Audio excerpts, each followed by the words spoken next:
Thank you, everybody, for coming to our Buddhist Fellowship Sunday service. Welcome, welcome, come in. Okay, let's do the opening puja. Let's put ourselves in Anjali position and do the preliminary homage to the Buddha. Let us pay homage to the Buddha. Namo tassa bhagavato arahato sama sambuddhassa. Namo tassa bhagavato arahato sama sambuddhassa. Namo tassa bhagavato arahato sama sambuddhassa. Offerings. Let's put our palms together to partake in the offerings to the Buddha. The offerings of the 5 items allows us to express our gratitude to the Buddha and serves as a symbol to help us remember the teachings. Please join wholeheartedly and read the verses together. Offering of light. Light symbolizes wisdom. May the light of DHAMMA dispel the darkness of ignorance.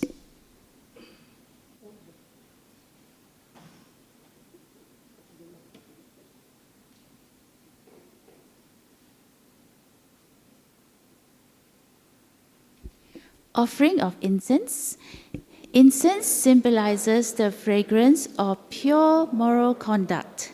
This reminds us to cultivate good conduct.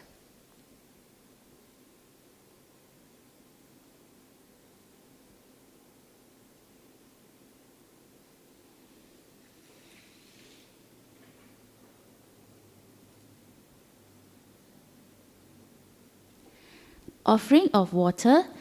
Water symbolizes purity, clarity, and calmness.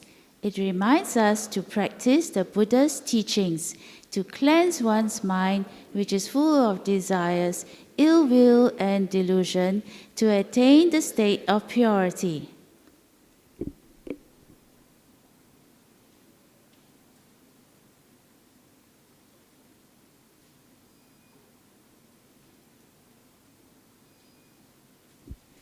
Offering of fruits. Fruits symbolize the ultimate fruit of enlightenment, which is our goal.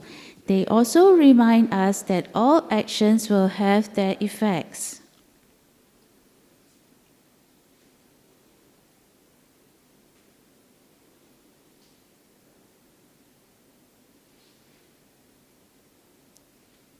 Offering of flowers. Flowers symbolize impermanence. The freshness, fragrance, and beauty of flowers are impermanent. This reminds us that we should all live in the present. Remembering thus, we should reduce our craving and attachment.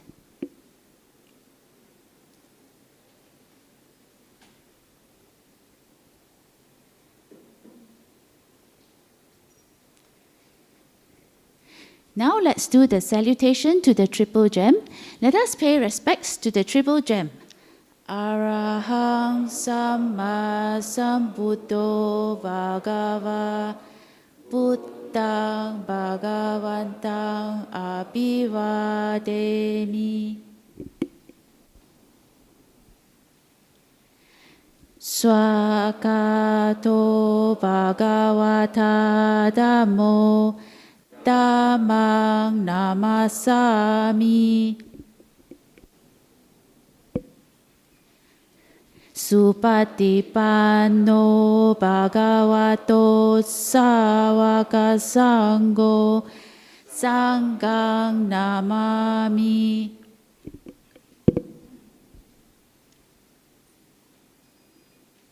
Going for refuge, we chant the verses for taking the 3 refuges. Buddhang saranang gacchami, Dhammang saranang gacchami, Sanghang saranang gacchami, Dutiyampi Buddhang saranang gacchami, Dutiyampi Dhammang saranang gacchami, Dutiyampi sanghang saranang gacchami. Tatiyampi buddhang saranang gacchami. Tatiyampi dhammang saranang gacchami. Tatiyampi sanghang saranang gacchami. The 5 precepts. We chant these verses to observe the 5 precepts. Panyatipata veramani sikkhapadang samadhiyami. Adinadana veramani sikkhapadang samadhiyami. Kame sumichachara veramani sikkhapadang samadhiyami. Musavada veramani sikkhapadang samadhiyami. Surameraya majjapamadatthana veramani sikkhapadang samadhiyami. Recollection of the Buddha. Let us recollect the sublime qualities of the Buddha. Iti piso bhagava arahang samma sambuddho Vijacharana sampanno sugato lokavidu anuttaro purisa dhammasarati satta deva manusanang buddho bhagavati. Recollection of the Dhamma. Let us recollect the sublime qualities of the Dhamma. Swakato bhagavata dhammo sanditiko akaliko ehipasiko opanaiko paccatam veditapo vinyuhiti. Recollection of the Sangha. Let us recollect the sublime qualities of the Sangha. Supatipanno bhagavato sāvaka sangho. Uju patipanno bhagavato sāvaka sangho. Nyānya patipanno bhagavato sāvaka sangho.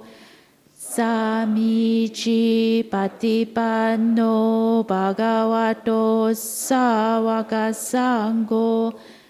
Yaditang cattari purisa yugani ata purisa pugala. Esa bhagavato sāvaka sangho. Ahuneyo pahuneyo dakineyo anjali karaniyo anuttarang punyaketang lokasati. Sadhu, sadhu, sadhu. And now we start with announcements. Today at 2 p.m., do join in for the Zoom AGM because our in-house physical seats are all taken and there's a waiting list. So, but I think you can still join in via Zoom. Yes, you can. Okay, still spaces for Zoom. Okay. And also, we have started our Anapanasati meditation by Brother Tan Beng Hok. The next round is actually today until the 24th of January. So do register via Eventbrite. And we have finally the part 4 of the water snake simile by Bante Buddha Rakita. Every Saturday, 8 p.m. Do join us. He is splitting the water snake sutta, simile sutta into 4 parts. And I think there's there's the bonus part, yes. So do join us. You can just log in anytime and feel free to join us. Next Sunday's service will be by Ajahn Nisarano. He's new to BF, and I've heard he's really good, so do join us next week. He's talking about impermanence, the wisdom that frees us. He's from the Buddhist Society of Victoria, so we zoomed him all the way from there, so do join us next week at 10:30 a.m. Our BF Youth and Indonesian service is going on, so do join us also if you're interested, if you can speak Bahasa Indonesia. And for the Indonesia service, we have Brother Erwin. He's talking about why is our kilesa so stubborn. And also, Brother Louis is going to talk about old habits die hard. Yin Yoga is on as well. So if you're interested in getting limber and flexible, do join the yoga.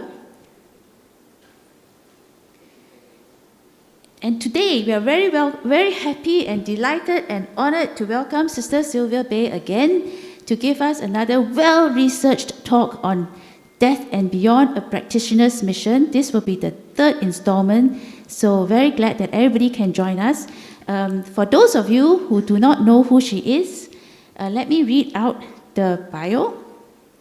Sister Sylvia Bay has dedicated herself to the study and practice of the Buddhist teaching since 1992. She holds a BA Honours in Buddhist Studies from the Buddhist and Pali University of Sri Lanka and was a lecturer with her alma mater. She also has a Master's in International Public Policy from the Johns Hopkins School of Advanced Studies. Since 2001, Sis Sylvia has been a regular speaker on Buddhist doctrines and their practical applications at local and regional Buddhist organizations and BF. In 2013, she published her first book, Between the Lines, an analytical appreciation of the Buddha's life. And she's now working on another book titled Towards the Light, the Buddha's Guide to a Heavenly Rebirth. Sister Sylvia, we are very happy again. Over to you. Thank you so much. Seriously. We don't usually clap. Okay, let's do a bit of meditation first. We are not going to escape from that one. It will be a relatively short session. We will just calm the mind. Calm the mind first, Okay, may I invite, maybe all the lights off? Okay, may I invite everyone, close your eyes. Take 3 deep breaths. Breathe in deep as you can, and then slowly release your breath. Take another deep breath and slowly release your breath. Take a third deep breath. Slowly release it.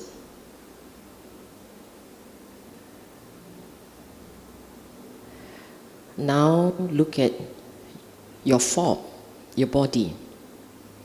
Look at all the contact points, meaning where your body press on a surface. Your buttocks on the chair or the floor, your legs touching a surface, and so on.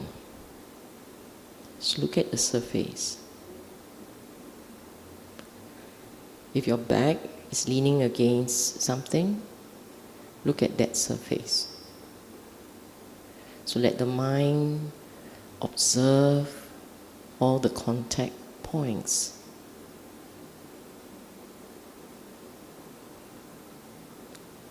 As you observe the contact points, your mind is slowly drawn to a steady state.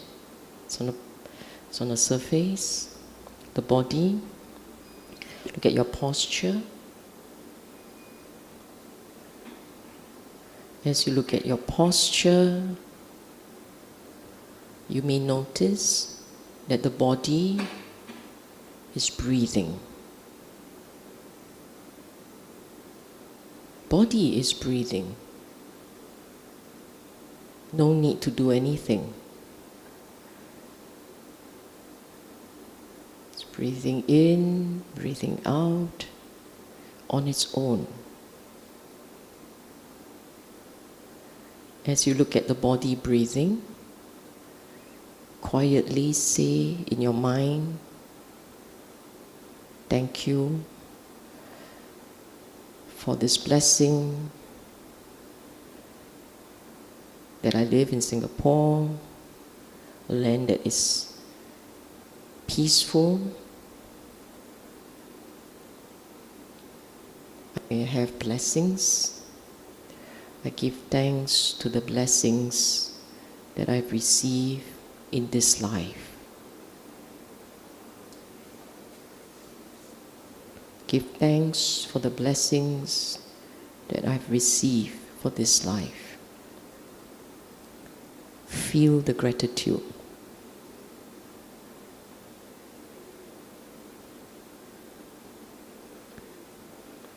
We are blessed because not only is our land safe and peaceful, but also because I have encountered the DHAMMA.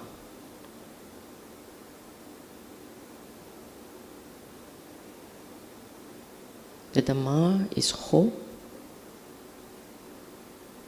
It assures us of a way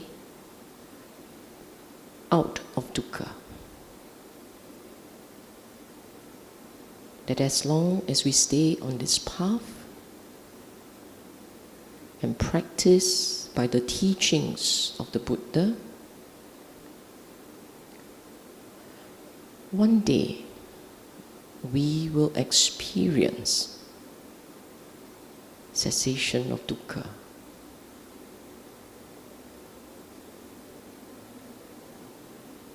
If we feel joy reflecting on these words, if you feel joy reflecting on this word, share the merits of that joy with all sentient beings.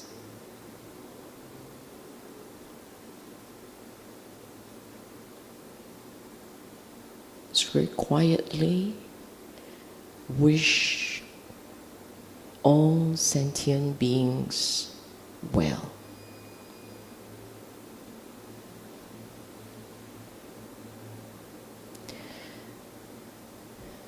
May my loved ones be well and happy. May they one day taste the joy of the DHAMMA.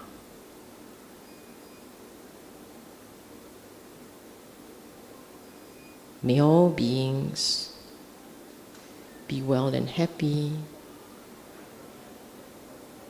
May they taste the DHAMMA one day.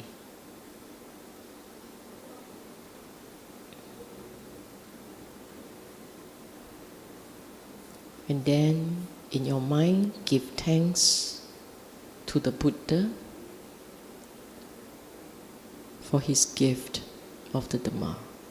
Just give thanks.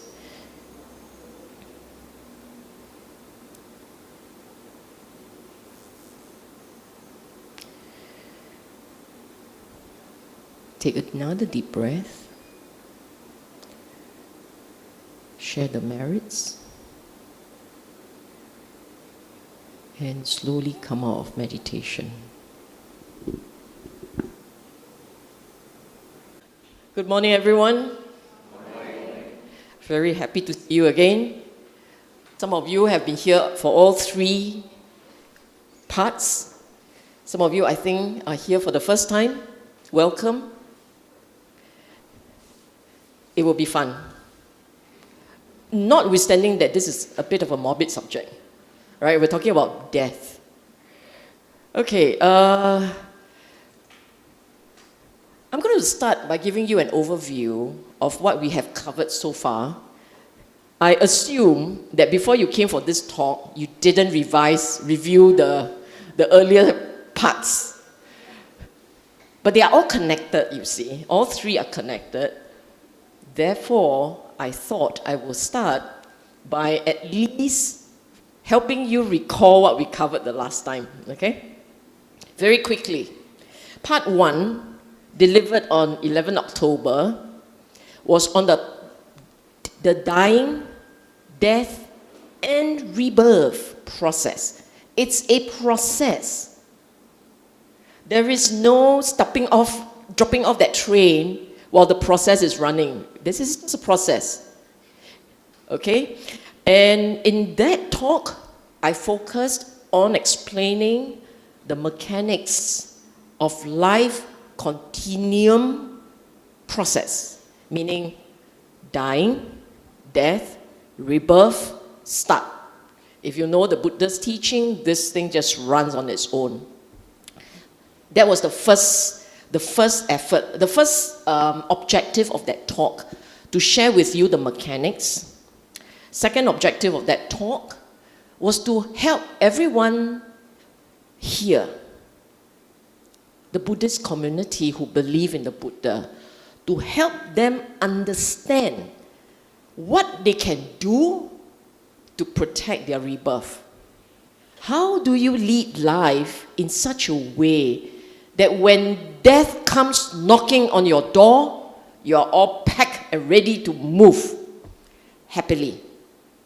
I mean, of course, we will have some sadness and all. It's natural. But it's like, must go NS already, or I can change me. You move. Time to go, you move.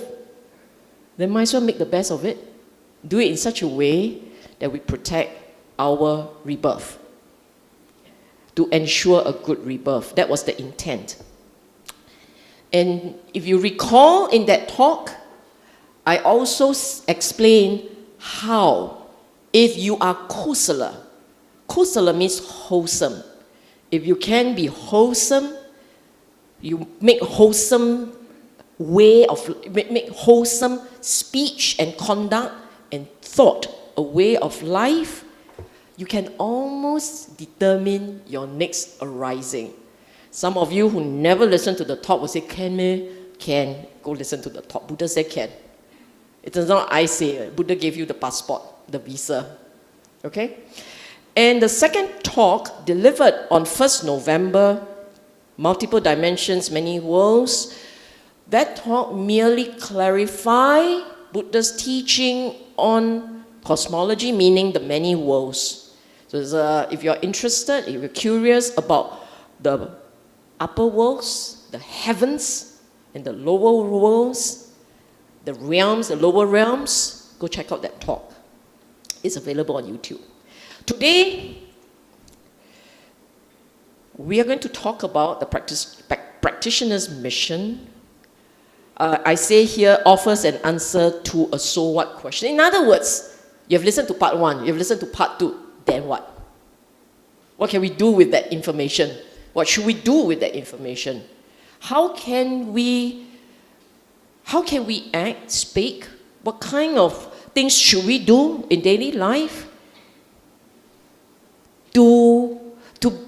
this part of, because we kept saying, right, the process is, the train doesn't stop. Then what? If the train doesn't stop, what can we do about that? The intent of this talk is to answer that question, okay? And 2 other points, just to recap, meaning to say this is something that I have included in the previous talk. Citations from Pali Canon, which means the Theravadian tradition. And we are, as much as possible, I will avoid speculations, prejudices, assumptions, and so on. So we're going strictly by the words of the Buddha. Okay? Today's talk outline, pretty straightforward, only 3 things. In fact, today's talk, only 20 slides. You have sat through a talk that was like 30 plus slides. Today, only 20. This is not because I was being considerate of BFAGM. It's not because of that, but because the message can be delivered in just 20 slides. So there it is, concise. Point 1, the autopilot rebirth process. What does that mean? Point 2, how do we stop this runaway train? That's the process. It runs by itself. Being a practitioner means we're learning how to stop that train, how to get off that train.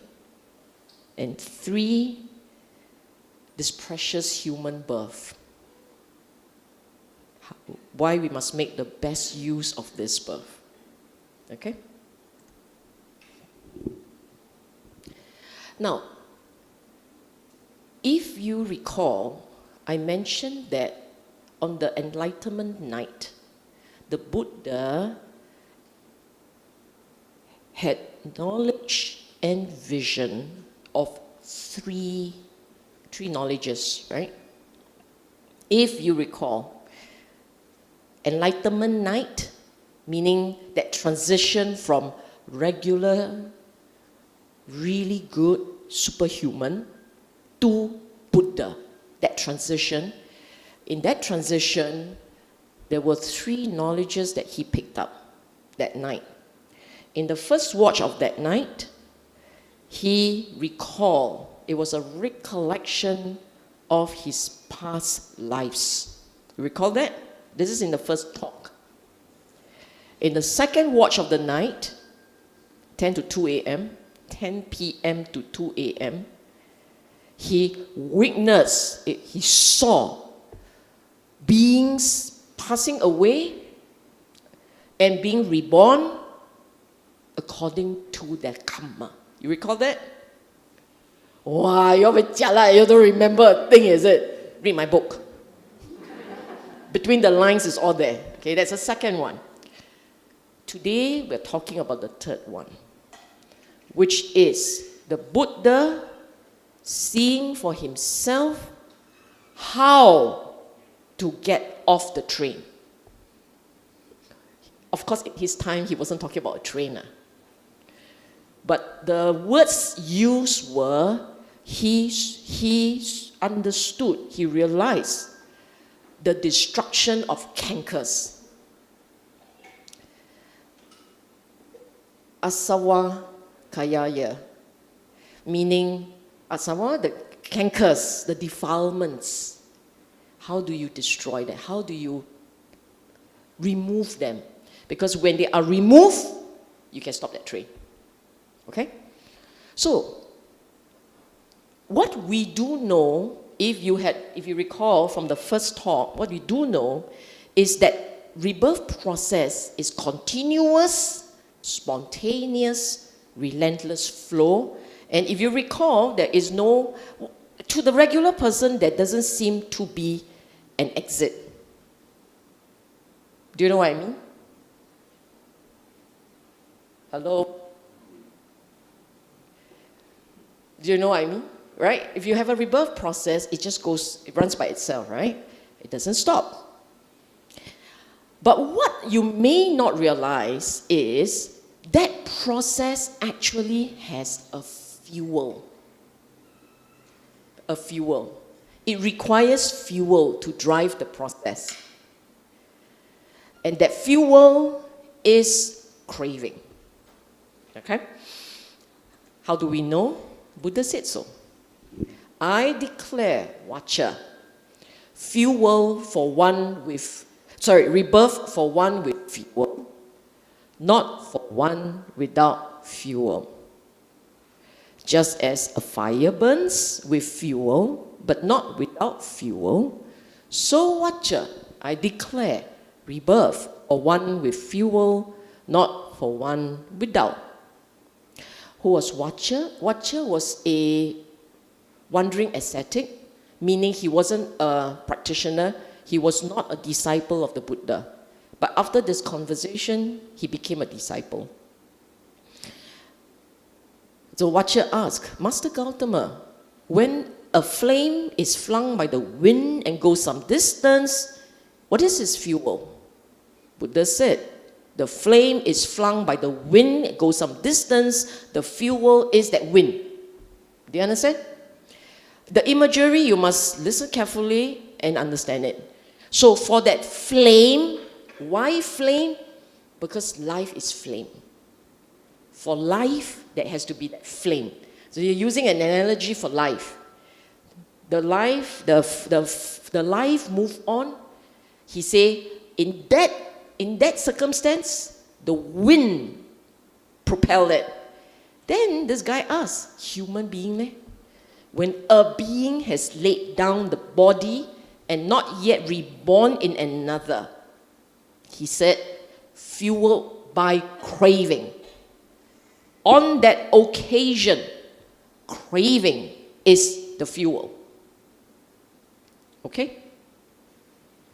Pretty straightforward. Tema? Everyone okay? I move on. Then the next question, logical question, craving for what? What does craving feed on?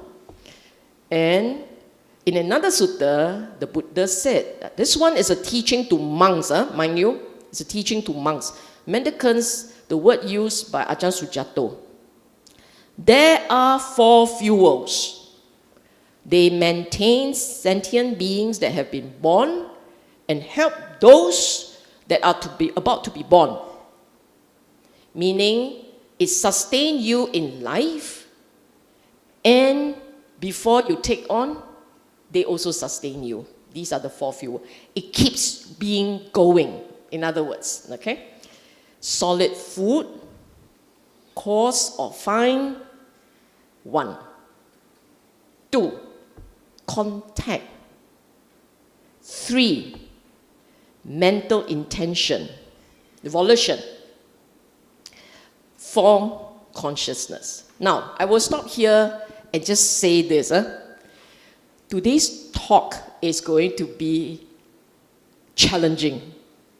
Unlike the previous 2 talks, when you can listen, enjoy yourself, and okay, we get on with it. Today's talk requires way more explanation. If you have any questions, the end of the talk, please ask. Essentially, today's talk will cover the mind's nature. You know, in Buddhism, the Buddha always says, see reality as it is, right? Yatha Bhuta Jnana Dasana, see the reality as it is. What is this reality? It is the reality of the mind, the nature of the mind. Reality is only reality because of how the mind interprets it. This is how you experience the world. This is how you experience reality. So we're talking about the mind. Then you say, but the 4 fuel, the first one is not about the mind. The first one feeds the form for the mind to be able to continue. Okay? So 4 fuel. 1, food. 2, contact. 3, mental intention. 4, consciousness. Okay? And there was a sutta where he explained in detail these 4 fuels. The above line,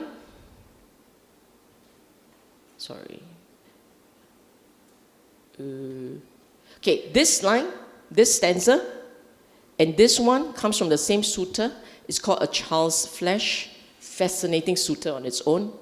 But what is interesting is the details that he gave about the nature of the fuels.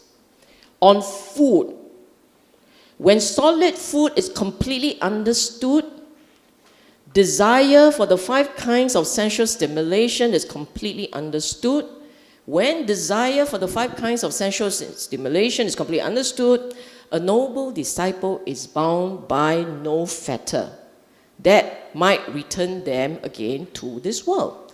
What does this mean? It means that, see, he used food as a representation of all that draws us in life.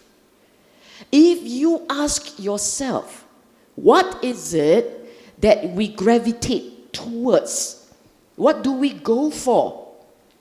You will go for sight that you enjoy, sound that you enjoy, taste in particular, smell, touch. It is the external world. Our experience of the world is so caught up in the experiences of the 5 sense spaces. The 5 sense doors are your connecting point to the world out there. So what he was saying was, when you talk about food, it's food for not just the form, which is taste, sight and sound, but not sound, taste, but food for existence. And you ask yourself this. No, just think about yourself, your own mind. You sit quietly, deprived of sight, blind, or not looking, closed eyes, no sound, no smell, no taste, no touch. It asks you to stay like that. How long can you last? You tell me. Let's just take a poll in this room. You tell me, how long can you last? 1 day or 1 year? Who say counted in terms of years? No? Who say counted in terms of months? Weeks? We also jialat. Wow, you can go for weeks. Days? Who can last for days? No sight, sound. Basically black hole. You're in a dark hole, caught in a cave. No sounds, taste, touch, whatever it is. Taste maybe whatever you can grab from the floor. How long do you think can last? Actually, very short time. And it is going to be very short. And every minute of that time, unless you are a meditator or, I don't know, very, very kilat practitioner, right? Every minute is like an eternity. It's like so long, right? So you can see your craving. What feeds the craving? The desire for the experience, contact with the world. What feeds craving? What are you craving for? You're craving for stimulation. External stimulation. 对吗? Okay? How do you overcome that? Now, I will just say this one line. Later, I will explain it. He said, to completely understand, right? Solid food is completely understood. It's not asking you to look at the recipe of the food. Completely understood the 5 kinds of sensual stimulation. Completely understood means seeing each and every one their true nature, which is impermanent and a source for craving, therefore, dukkha. Dukkha, for the benefit of people who are new, dukkha traditionally translated as suffering. Dukkha is translated as suffering. Think of dukkha as the opposite of pleasure. You may not be suffering when you don't have pleasure, but it is certainly not pleasure. So dukkha is opposite of pleasure, translated as, or rather to be understood as hard to hold, hard to bear, not so joyous, not fun, not shiok. So dukkha is the opposite of that. What he's saying here is that the true nature of all your sense contacts, sight, sound, smell, taste, touch, all these experiences, they are transient. Now you see it, now you don't, now you hear it, now you don't. They are very transient, they keep changing. But we crave for them, we want them, we are selective. Because of that, you will experience dukkha, unpleasantness, not so sure, and they are anatta, soullessness, substancelessness. They are without, you can't control it. They flow by themselves, conditionally flowing. Okay? If you truly see, if you see their true nature, anicca, dukkha, anatta, impermanent, not pleasurable, substancelessness, soullessness, you're not in control. If you see them properly, you could become anagami. You could realize anagami, realize that state. It's a sainthood. Later I'll explain that. This is only one. Remember 4 fuel? This is fuel number 1, which is actually the easiest to understand. Of the 4, this is the easiest to understand. Need a break already? Okay? Next. The second fuel, Buddha called it contact. What is contact? Touch, land. I repeat, you hear carefully. Contact means touching. It's an English word, not Pali. Okay? Touching. Pali, paso. When your eyes land on an object, an image, your mind registers that image. 3 things. The eye landing on an image, on an object, your consciousness land there too. There are 3 things. When the 3 comes together, you have contact. Contact, that 3. And he said, contact as fuel, completely understood. If you understand contact, you will understand feelings. When you understand feelings, there is nothing further that a noble disciple needs to do. Contact. Now I ask you this. For you, feelings important or not? Yes. Never heard of the word feeling. You know, when you feel, it's either pleasant, painful, neutral, neither pleasant nor painful. I want to stress this. This thing cannot run fast, it must slowly. Now you know only why 20 slide. Because if I go at this speed, 30 slide, we are staying here past AGM. I stress this again.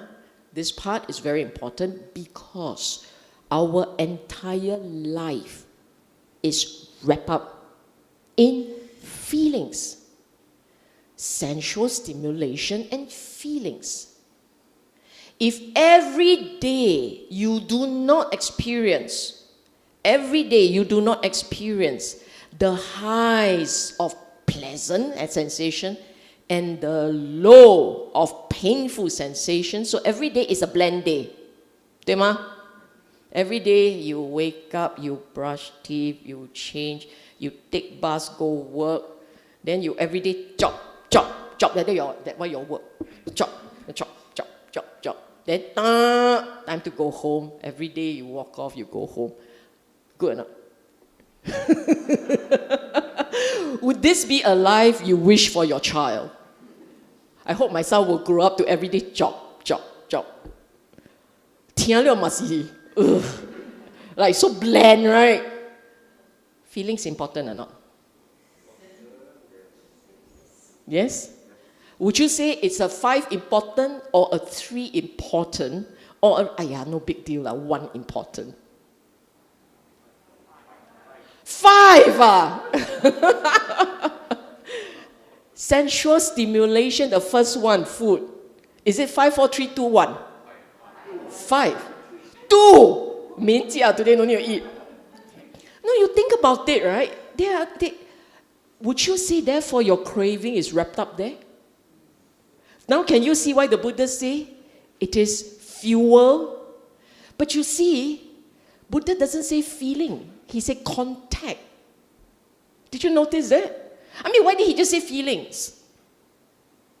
Actually, he did. In other suttas, he used feelings. In this particular one, he was teaching monks at the highest order. These are all solid practitioner monks. You tell them feeling, okay, he take it one level back. One level back, because for feeling to arise, there has to be contact. He was teaching these guys to see contact. By the time you hit feeling, not good enough. Not good enough. You see contact. So for those of you who go for meditation and you're looking at feeling, up and down, Buddha said contact. Go for that point, the touching point. You can do that, your mindfulness is super sharp. Okay? So contact, the only reason for contact to be even important is because contact immediately triggers feelings. Otherwise, who look at contact? Now, you may not realize this. Where you're seated, you hear me talk, right? So there's sound. Many of you are looking at me and then the screen, so there is visual. You look at your own mind. Are they together or are they separate? Who says separate? It's typical Singaporean and all don't want to. 不是我, 不是我. Then after I say the answer, 我早就知道了. Early, I know the answer already. Separate. Because your attention must place here, but place there. The attention flips. The attention see, the attention here. So it actually lands on the eyes, lands on the ear, lands on the eyes, lands on the ear, but it's very fast. Supersonic fast. Faster than supersonic. So you don't catch it. But it's actually tuck, tuck, tuck, tuck, tuck, tuck. It kept doing that. Okay? Okay. So now you can see why contact is a fuel for craving. Yes? Actually, it's because you are attached to feelings. But since you're attached to feeling, your mind is focused on the feeling, but chases after the contact. Chases after that contact. To have that feeling. Okay?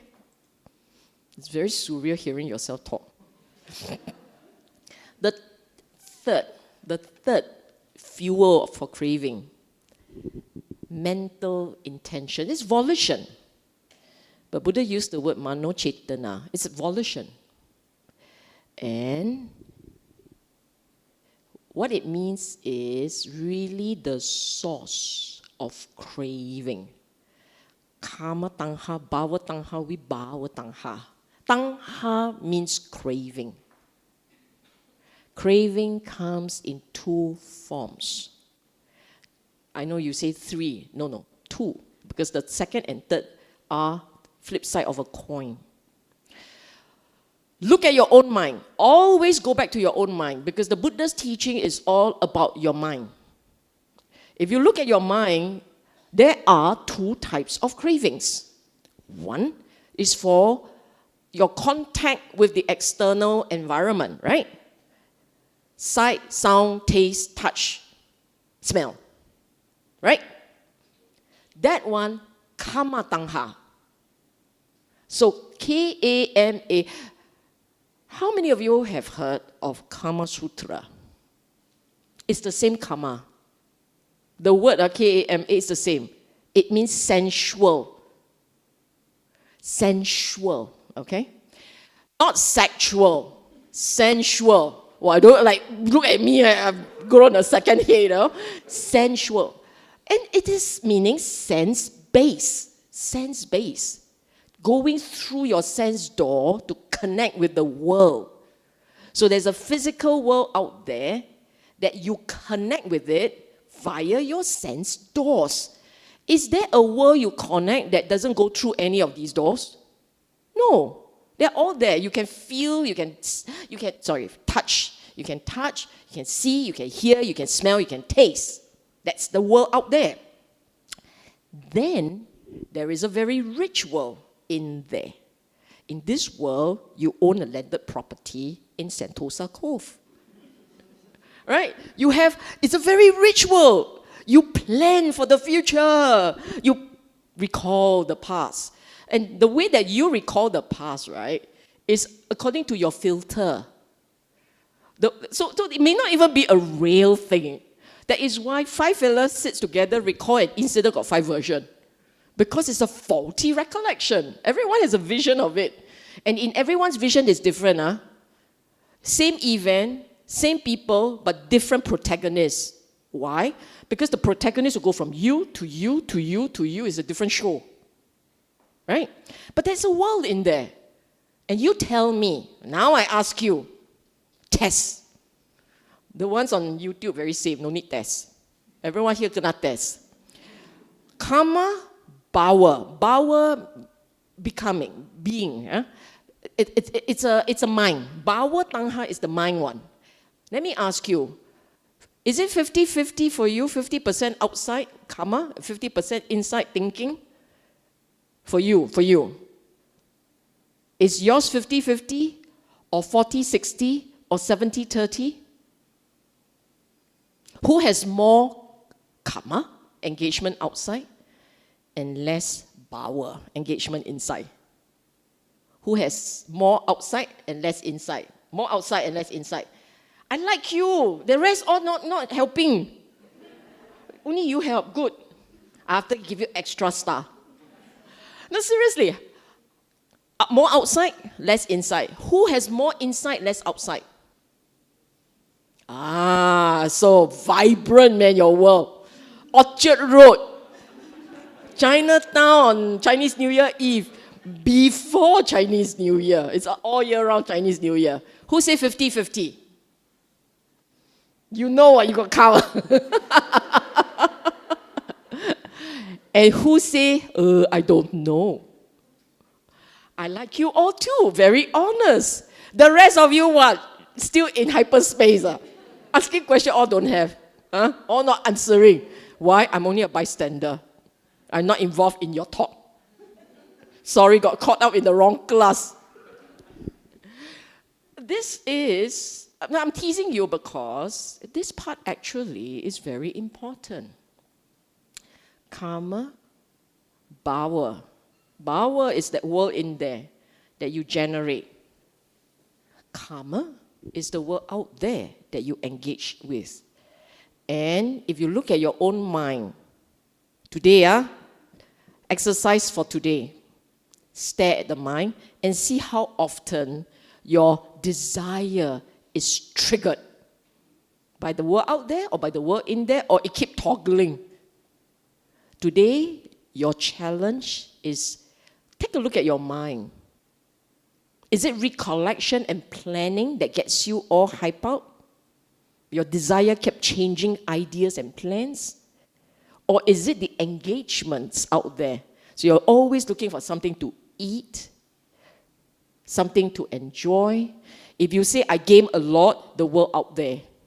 You game so much, you bring the world out there in there. Okay? And this is origin of dukkha, craving. Your start point of dukkha, craving. Okay? And finally, consciousness.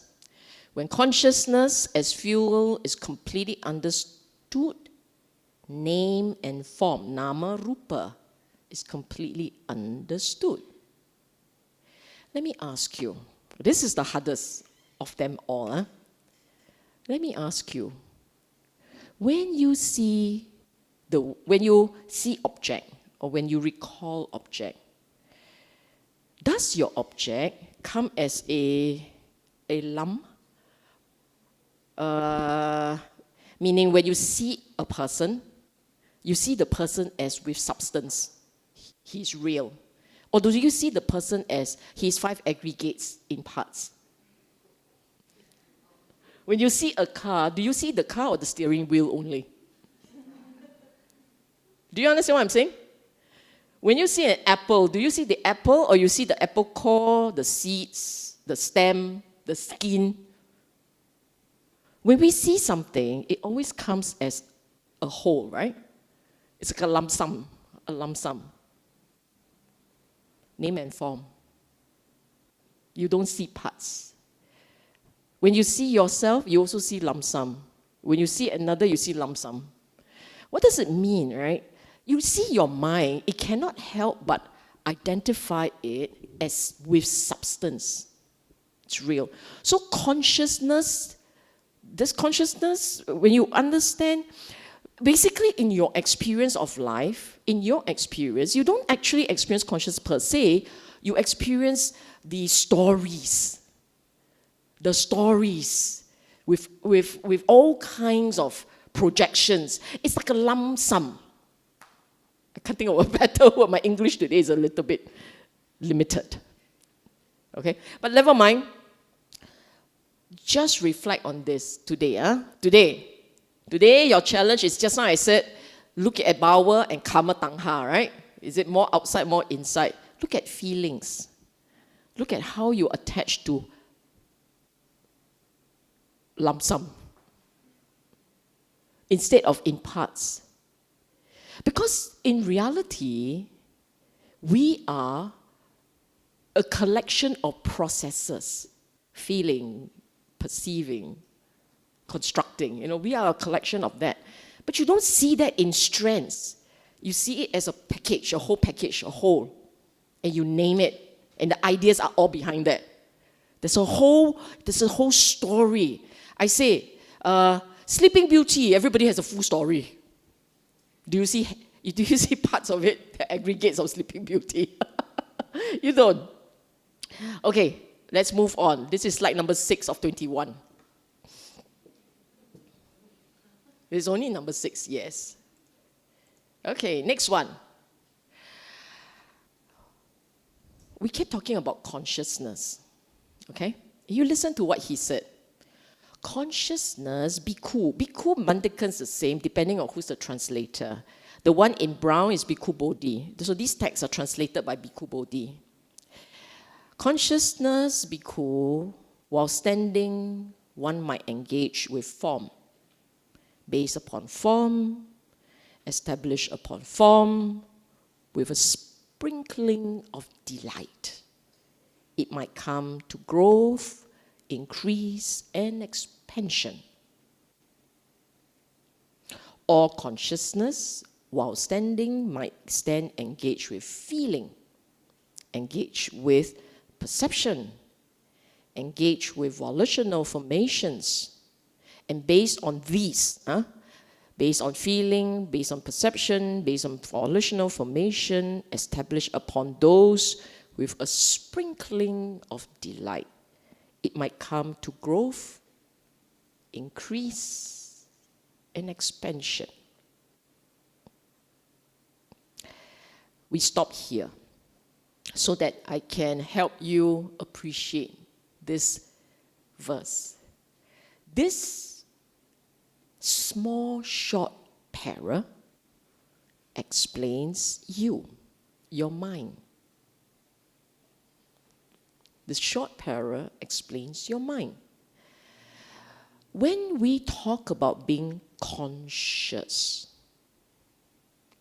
what it says, when you talk about being conscious, being aware, that state of being conscious has to be associated with one of the other 4. Form, feeling, perceiving, volitional formation. Do you understand? When I say you're conscious, what are you conscious of? You tell me. Right now. Anybody unconscious? So everyone is conscious, right? Because everyone is conscious, everyone can answer this question, right? They are. Because everyone is conscious, everyone can answer this question. So now I ask you, what are you conscious of? It's not a trick question. What do you look on with such suspicion? It's not a trick question. What are you conscious of? Okay, we start with this half, then we go to that half. Yep, you're conscious of being here at BF. How do you know you're here at BF? No, this is. How do you know? Because you see everybody. Who said that? Next must answer louder. So you're conscious of being here. Agree or not? You all agree or not? Anybody not here? So you agree, huh? So you're conscious of being here because you can see everybody. What else? I can hear. You can hear me. Correct. You can hear. What else? How do you know you are here? You got breathing. So you're perceiving breathing. You see, You're perceiving breathing. You're perceiving people. You're perceiving sound. What else? There are so many more things. Contact with the environment. 对了. Perceiving again. Who can come up with something that is different? So we're talking about perceiving now. What else? My speech, also you perceive. What else? Hello, 50 against 1. Recognize, perceiving. Recalling, recognizing. Recalling is some kind of a construction, but also perceiving. What else? You're not happy to be here, is it? You're happy or not? Got feeling, ma? Right. Then feeling a bit anxious because she asked stupid question we cannot answer. Get on with the talk. What is wrong with this woman?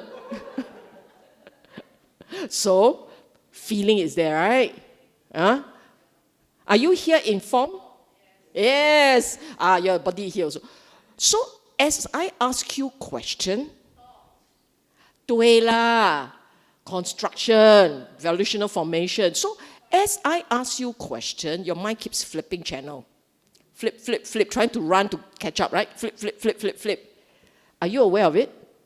Sometimes yes, sometimes no. So when it is yes, you got mindfulness. If it is no, you're still here, right? No mindfulness, but still here. Okay? Mindlessness, but it's okay, you're still here, right? So you are conscious of an object. Consciousness does not have no object. It must have an object. So your object can be form, can be one of the 6 sense bases, meaning it can be sight, sound, it can be smell. Oh, you smell awful. Then as you see the person move further and further, it has to do with smell. Okay? If let's say you sit next to a fella, then after a while the guys kind of migrate, then it has to do with smell. But not just smell, perceiving. If the person smells really good, you will move closer. Perceiving that it smells good, don't know why, but good aura, then move closer. Perceiving, constructing, can you see? Can you all see that? Isn't that the sum of your life? The whole day is like that. The whole day, we are conscious, as long as you're not asleep, but even when you're asleep, right, you're conscious of dreams. And sometimes you even know what's going on in there, come out, recall. Wow, the Sanya can remember. And here the Buddha is saying, or was saying, consciousness will engage, must engage with form or feeling or perceiving or thinking, volitional formation, thinking. Consciousness must engage. Must connect. Stand engaged means stand with it. Someone might say, apart from form, feeling, perception, volitional formation, I will make known the coming and going consciousness. Meaning, someone may say that consciousness stands apart from the 4 aggregates. Feeling, perceiving, volitional formation, and form. That it passes away and reborn, meaning it is consciousness detached from the aggregates is the one that is reborn. He said, Buddha said, impossible. Read his own words. Consciousness must stand with form, feeling, perceiving, constructing, volitional formation, shankara. I teach you all some Pali word. Feeling, vedana, perceiving, sanya, constructing for volitional formation, loosely called thinking, but volitional formation is a better word because you will not think without there being some driver, something driving. Okay? What about aimless thinking? Your aimless thinking is driven by your subconscious desires. That's my answer. And all these, your conscious, there is no consciousness apart from these four. It must engage with the four. Form, feeling, perceiving, constructing. Remember that, because the subsequent slides will show the importance of understanding this point. You want to know what must a practitioner do, right? That's our objective. She goes on and on and on, but not get to the point about what must a practitioner do. You don't understand this part. You know what to do, what's the point? You don't know how to do it. Okay? So this part, Can I move on? Everybody okay? Okay or not? I must have that exuberant yes, not the tentative yes. Yes, but, yes. If you are not comfortable, take a picture of that. Afterwards, you can refer to it. Okay? Move on. This is where we are interested. This is what we are interested in, that train. He says craving, right? Craving is the fuel that drives rebirth. Then, craving is just an energy, it's just a desire. How does it become something?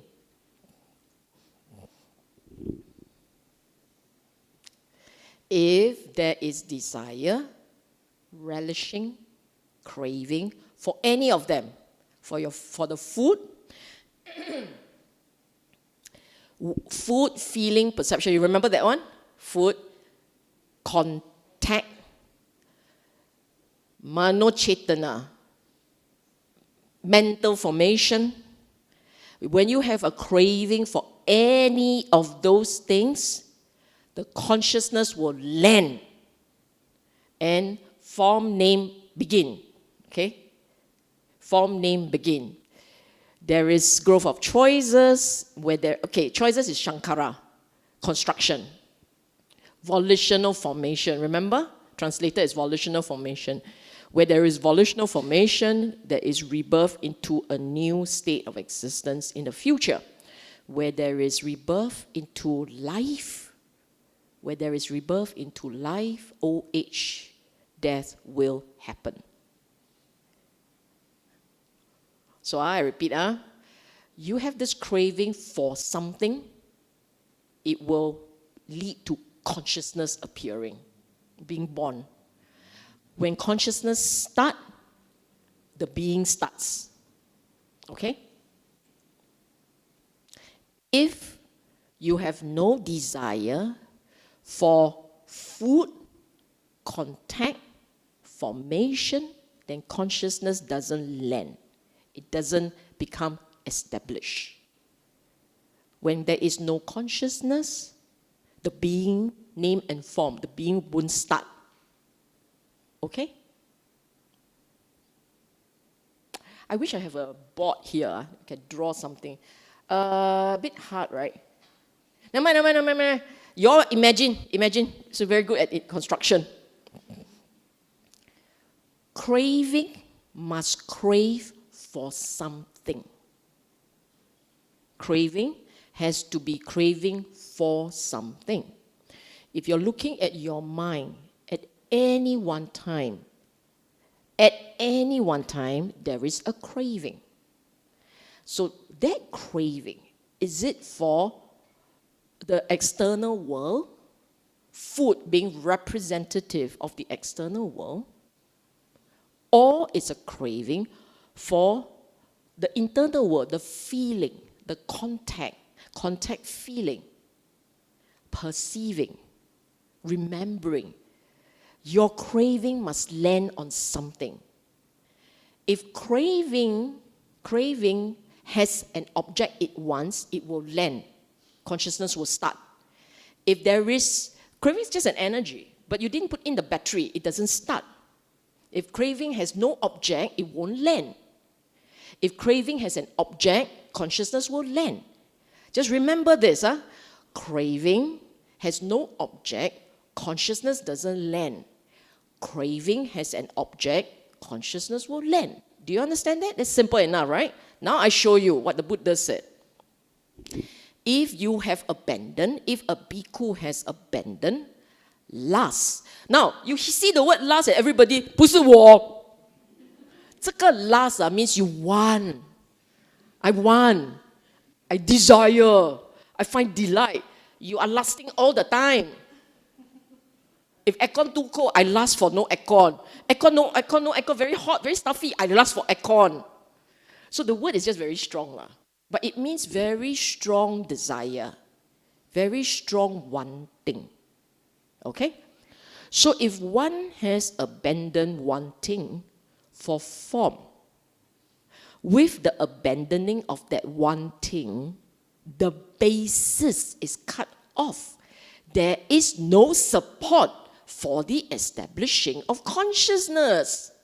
If he has abandoned lust for feeling, perceiving, volitional formation, consciousness, because these make up consciousness, right? So if you drop this, consciousness will drop, right? So with the abandoning of wanting, the basis is cut off. There is no support for the establishing of consciousness. Do I have to explain? It's very obvious what he's saying, right? So when that consciousness is not established, it doesn't come to grow, it is not generative, it is liberated. Vimutti, it is liberated. By being liberated, steady. By being steady is content. By being, this part here is very chim already. This is the Arahant's mind. It is content, by being content, not agitated, unagitated, personally attains Nibbana. And this is how he experienced it. I won't even bother to explain this. This one is so precious. You just look, see, remember, memorize. Next time it happens, you know. Okay? Now, the next slide, the Buddha used an analogy. An analogy to explain all that has been said before. Okay? Suppose there was a bungalow or a house with a peak roof. You see his description very beautiful. The house, high one, tall one, got tower, very high. Peak roof, windows north, south, east. When the sun rises and a ray of light enters through the window, where would it land? Sun rises in the... sun. This one, you must know geography, okay? Geography. So when the sun rises and a ray of light enters, where would it land? On the western wall, sir. If there were no western wall, where would it land?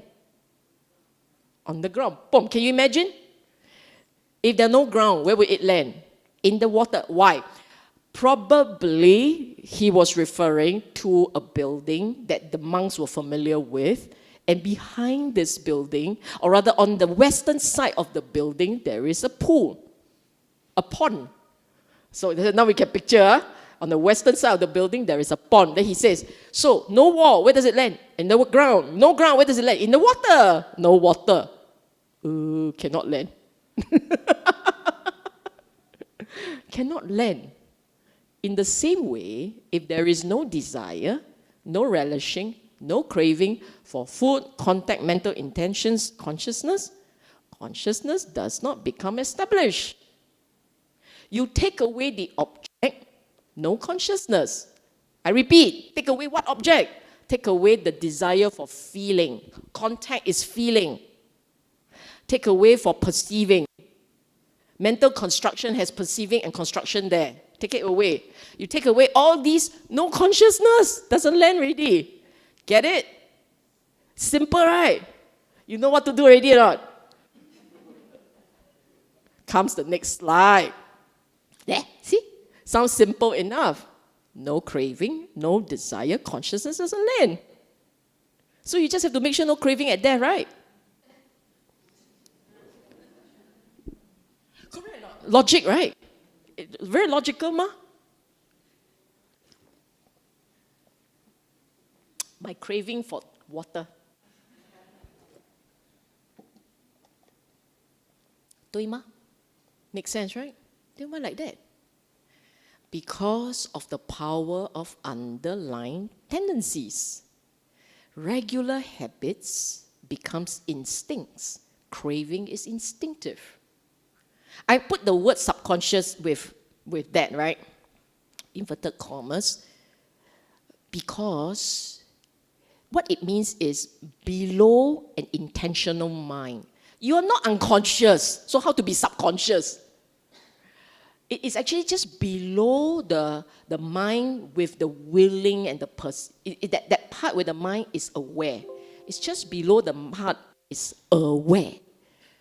So you have instincts, but you don't know how the instincts come about. Like that, instinct, okay? Without training, impossible for them not to have craving. Your craving is basically written into your DNA. Craving is written into the living being's DNA. It is the map of life. Until you understand this map and you know how to uncrave, you are trapped. So you get off the train, you must know how to stop the train.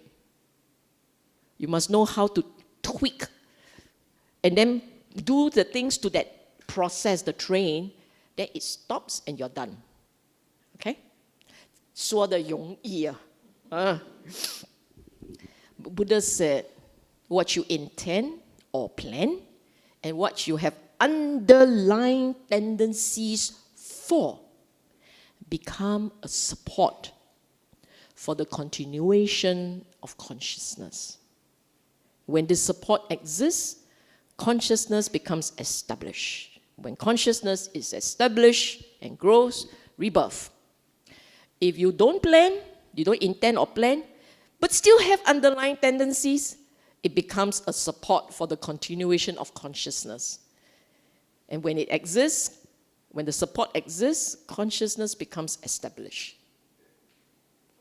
So the problem for us is not just the conscious mind, but underlying tendencies. So earlier, was happy, yes. Like that how? Underlying tendency, how to handle. Buddha got way out, don't worry. So how does one ensure that the sunlight does not land? How is it possible not to have craving? This is the meaning of the teaching, the purpose of Buddha's teaching. Entire basis of the teaching is training, cultivating, rewiring to uproot craving deep into the instinctive, subconscious, underlying tendency level. All the way deep down, the training, the Eightfold Path training is to achieve that. Okay? The word, now, you see the word homeless and you think of a monk. In this sutta, it wasn't about a monk. He said, desire, lust, delight, craving, engagement, clinging, mental standpoints, adherences, underlying tendencies regarding form. So you just look from the conscious desire, lust, delight, two underlying tendencies, the whole thing, the entire 2.5 lines about the form has been abandoned by Tathagata. He cut it off at the root, make like a palm stump, obliterated, so that they are no more subject to future arising. And the same goes for feeling, perceiving, volitional formation, consciousness, all done. So he tackled craving at the aggregate level, feeling, perceiving, volitional formation, consciousness, form. Down to that level, cut off that craving. So I said the entire basis of the teaching is to help us clean up, pull out, extricate, cut off craving. Entire teaching, okay? What does it require of us? Consistent, unwavering, methodical practice via the Dhamma framework known as the Eightfold Path, the Noble Eightfold Path. Okay? Not finished yet. It's only 12. I mean, it's like 12. We're halfway there. Almost just slightly past halfway. Okay. Now comes the practitioner mission part. This is where we start. Okay. Eightfold Path. The original word Pali, right, in Pali, Magga, was coined by Buddha to describe training formula. Now I ask you this. What is a path? What is a path? It's a walkway. Okay, what else? What happens on that path? You walk. Thank you. You can also bike. You got a destination to head towards. A path leads somewhere lah. Lead somewhere. Huh? What else? Can someone else walk the path for you? What? So therefore, it's a journey and it's a personal experience, unique to the individual. 对吗? Then as you walk, okay, now imagine. This is permission given to imagine. Mental construction. You go from, let's say, your home to here. That is a journey, right? That's a path, right? What happens on that journey? Do you start out from your house and end up here like that? It is gradual, right? It takes time. It takes time. So, you learn things, you see things, it's gradual. It requires effort. I give it to you lah. It's obviously not very helpful. Requires effort, takes time, lead to change and transformation, one point leading to the next. How many literature students are there here? No one. No literature student. What you all study at school? Just think, just imagine, any lit student listening to the word path will come up with a whole list of possibilities. Why you sit outside? Yeah, so okay. Now, let me ask you all this. No, very important. Buddha, I tell you, I'm pretty sure he was a lit student. His analogy was spot on, okay? This is the sum of his teaching, you know. You think, Four Noble Truths. Four Noble Truths has the path. Then you say, tilakkhana. Tilakkhana is to describe reality, which you only realize with the path. Paticca samuppada, which will only realize with the path. This is the teaching. This is the critical thing. There you are, right understanding, right thought, right? Then, pass. If only it's so easy. Now you tell me this. All those words there, right? How does it sing with qualities of the Dhamma? What are the qualities of the Dhamma? Swakato Bhagavata Dhammo. well taught, expounded by the Buddha. Okay? Sanditiko. What is Sanditiko? Self-realized, as BF's translation, to be seen by, you see for yourself, right? What does this thing say? It's a personal journey. Akaliko. Timeless means when you see it, you get it, it hits you, it's yours. It's a knowledge you keep. When you are traveling, you see, you register. You see, you register. You see, this is timeless. As you pass and you see and you experience, it's timeless. You run into it, you get it. Ehipasiko. It's drawing. How many of you, I know the answer one, how many of you enjoy traveling? No. All the hands should go up. Yeah? Why you enjoy traveling? To see new things, to learn new things. Right? Something like that. So, the thing about the Dhamma is it's very alluring, it's very drawing. You look at it, you enjoy it, you will want to know more. So the Dhamma is very inviting. Agree? When you travel on a journey, it can be very inviting, very engaging. You keep wanting to know more, learn more, see more. Right?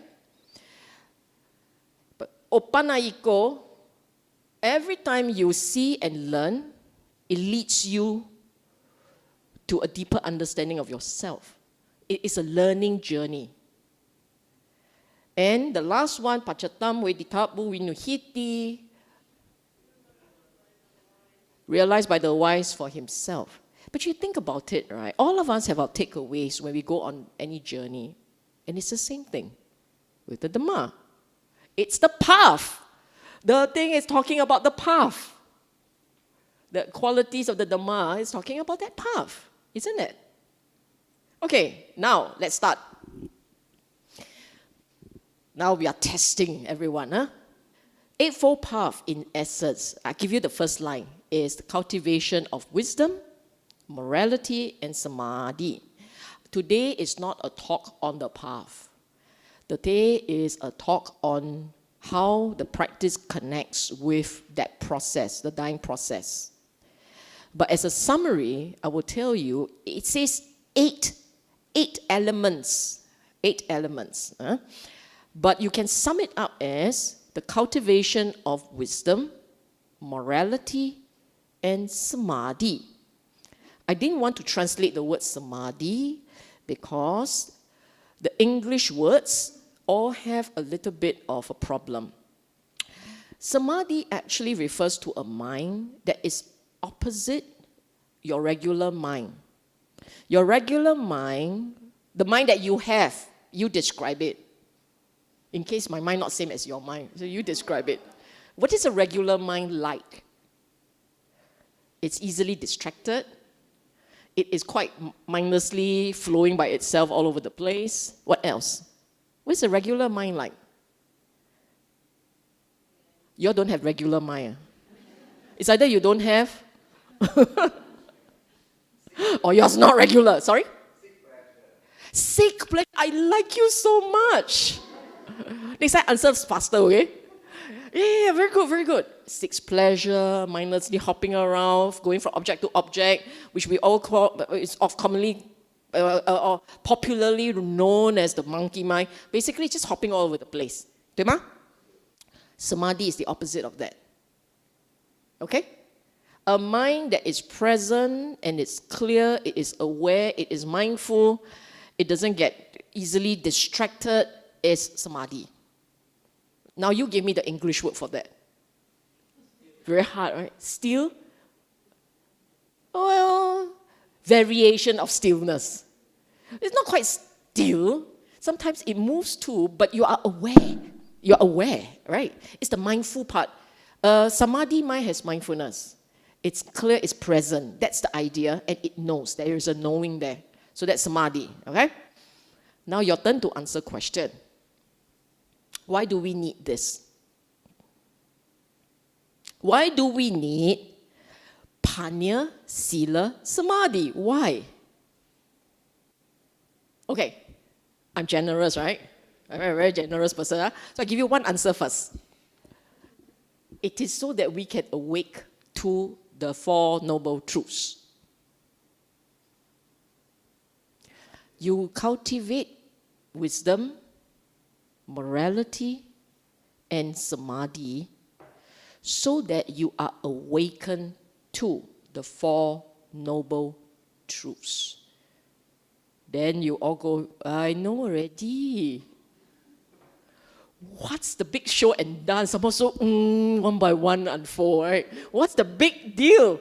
It's the biggest deal because the entire practice is about awakening to these noble truths. We are here for experiencing cessation of dukkha, cessation of suffering. And the suffering part is all of the four. Okay? Now, another picture. Eightfold Path has a path and a fruit. I know it's called a path, but as you go along this path, you will have experiences, understanding, cultivation. Those are your fruits. Okay? The first noble truth is about the nature of the mind, the nature of reality. We are born, we will die. We are born, we have preferences. With preferences, we will have suffering. We have choices. We have delights and pleasures, and we don't want pain and are averse to it.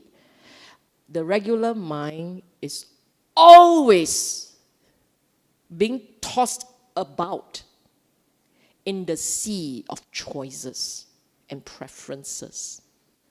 You look at your mind at any one time, it's seeking pleasure, or at least I don't want this pleasure. I don't mind putting up with blandness, meaning neutral, neutral, neutral, neutral, neutral, as long as at the end of neutral I have pleasure and pleasant.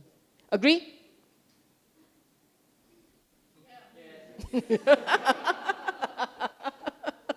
You don't be so fast to yes lah. You must agree because, 对, correct.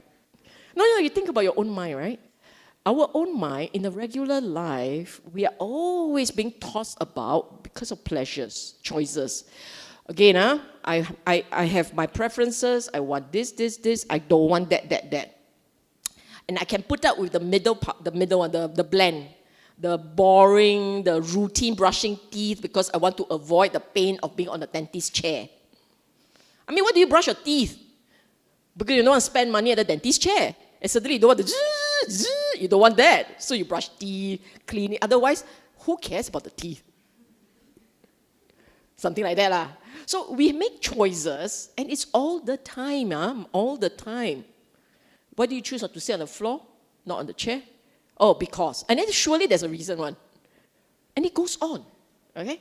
Everything that we do, most of the time, if you don't realize it, you're subconsciously leaning towards one or avoiding the other. But you know what's really, really sad? We don't even realize we spend our entire life caught up thinking and planning and designing pleasure or avoiding pain. But we don't realize that. And we will mindlessly go around and all these things. We don't realize that.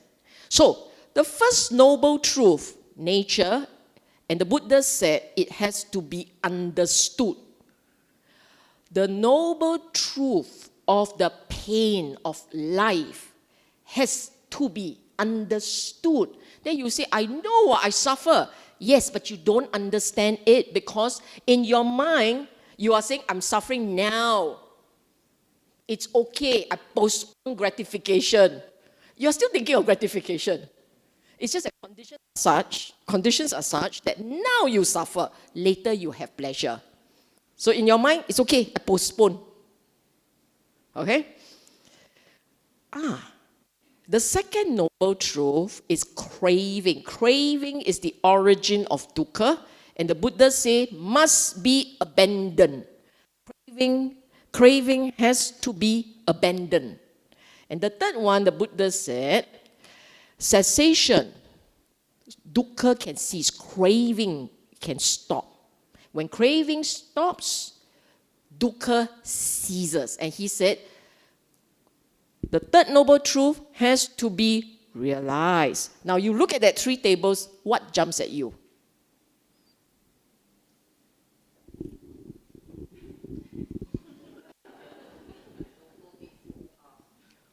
Yes, but what about that? What jumps at you there? Sorry? They can't, 在那边 staring at you in the face. Understand, abandon, and realize. Correct. But what do they mean? Panya, Sila, Samadhi.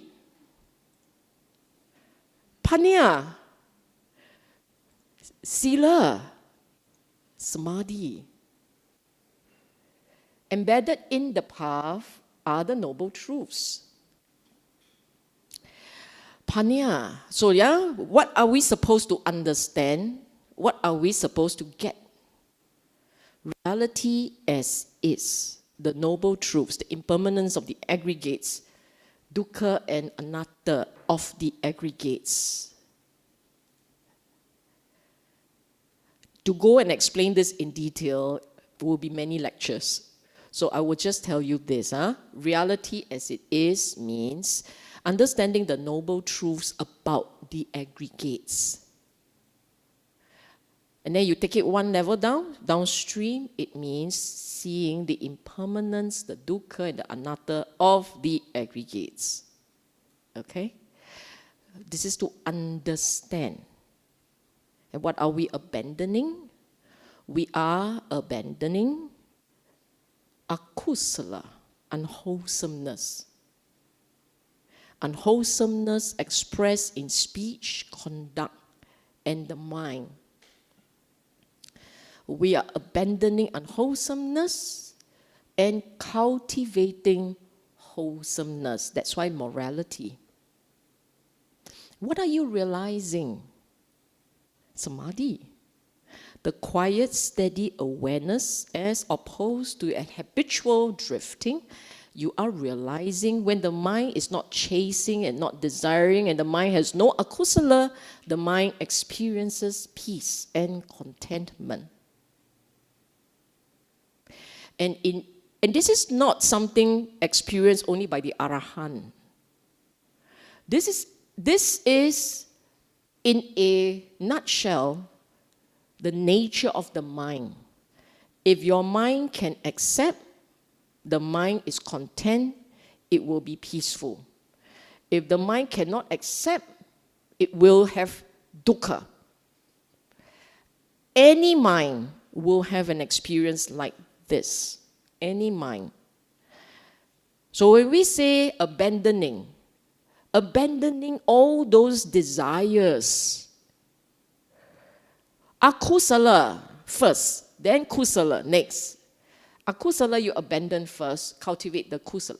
Akusala means unwholesome, greed, anger, ill will, jealousy, agitation, restlessness. So when you abandon greed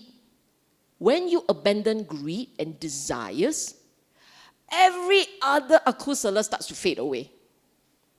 When you cultivate generosity and giving, kindness, when you cultivate that, every kusala starts to appear. Do you understand? It's just the way it is. So you can do these things. When the Buddha say observe the precepts, it's not for fun. Everybody got rules, we also must have rules. Okay, ours only 5. You all just remember, okay, only 5 rules. It's not for fun, it's just identification card. I'm a Buddhist, I observe 5 precepts. You how many precepts? 4 only. Not enough stars. No, it's not. It's actually, when you observe the precepts, you are at the beginning of abandon, sila. You're at the beginning of it. And if you look at your own mind, and the point in time when it's upset, it's agitated, it has a view, there's a lot of things to say, you look at that mind, it's in dukkha, a lot of dukkha. But if you let go of that views, let go of that, your righteous anger, you let go of that, immediately you realize peace. Simultaneous. It's automatic. 明白吗? And this is the nature of the mind. So your eightfold path, this is how it helps you appreciate the noble truths. Okay? Now, next question. Did they good? A lot of questions. What does it take to be a practitioner, and how is a practitioner different from a nominal Buddhist? Who will call themselves nominal Buddhists? Oh, practitioner! Solid! That is why I asked the question the other way around. Because I know everybody will claim to be practitioner. Okay, now, who would say I'm a nominal Buddhist? Otherwise, can I have to answer question? Okay, what's the difference between a practitioner and a nominal Buddhist? Okay, when we call ourselves a practitioner, there are a few things that happen. Because you are going for the cultivation, remember? A practitioner cultivates the eightfold path. Okay, that's the first answer, cultivating of the eightfold path. A practitioner will cultivate the mind, the three core qualities of that mind: panya, sila, samadhi, wisdom, morality, and samadhi, right? So, because of that, the strength of essential mental faculties for spiritual progress and mental well-being will be stronger.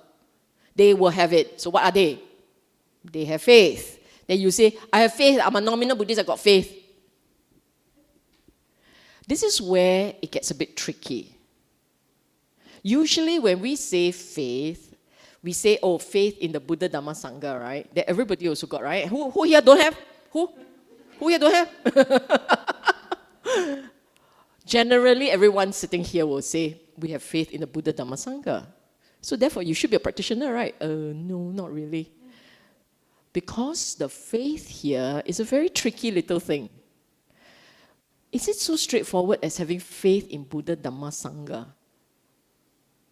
If it is, how come we are not arahants? Stream enterers.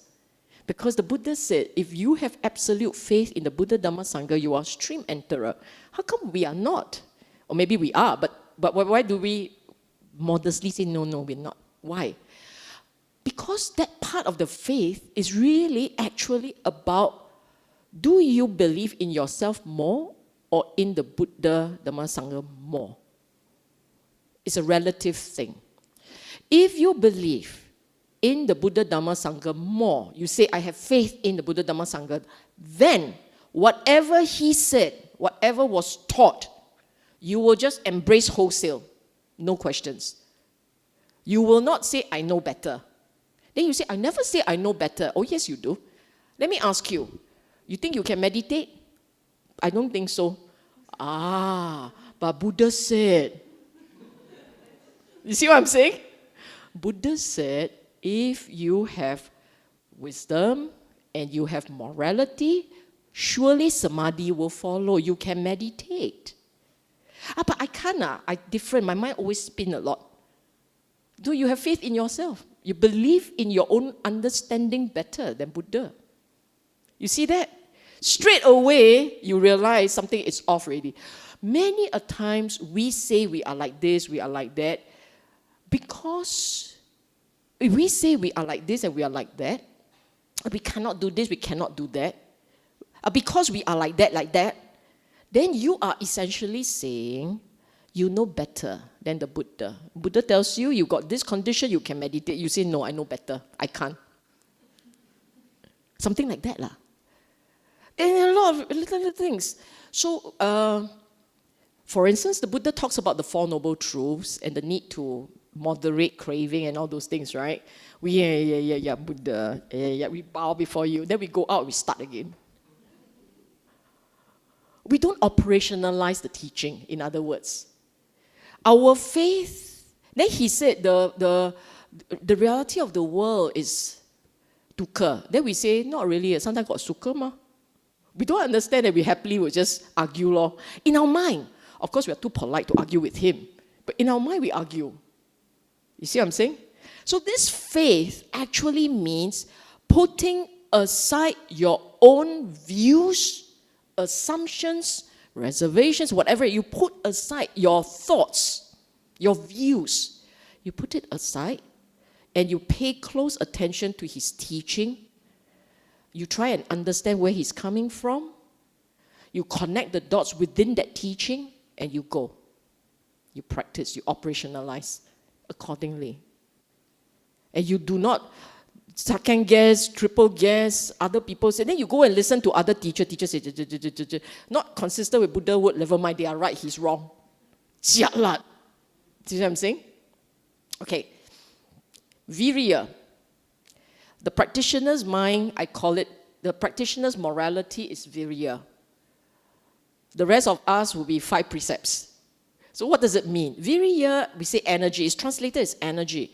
It really means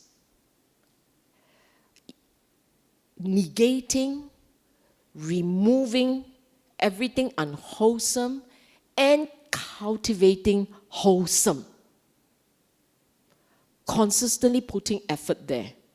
Okay? I'm not even talking about precepts.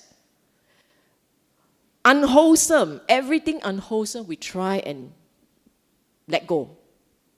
Everything wholesome, we cultivate. So, what is wholesome?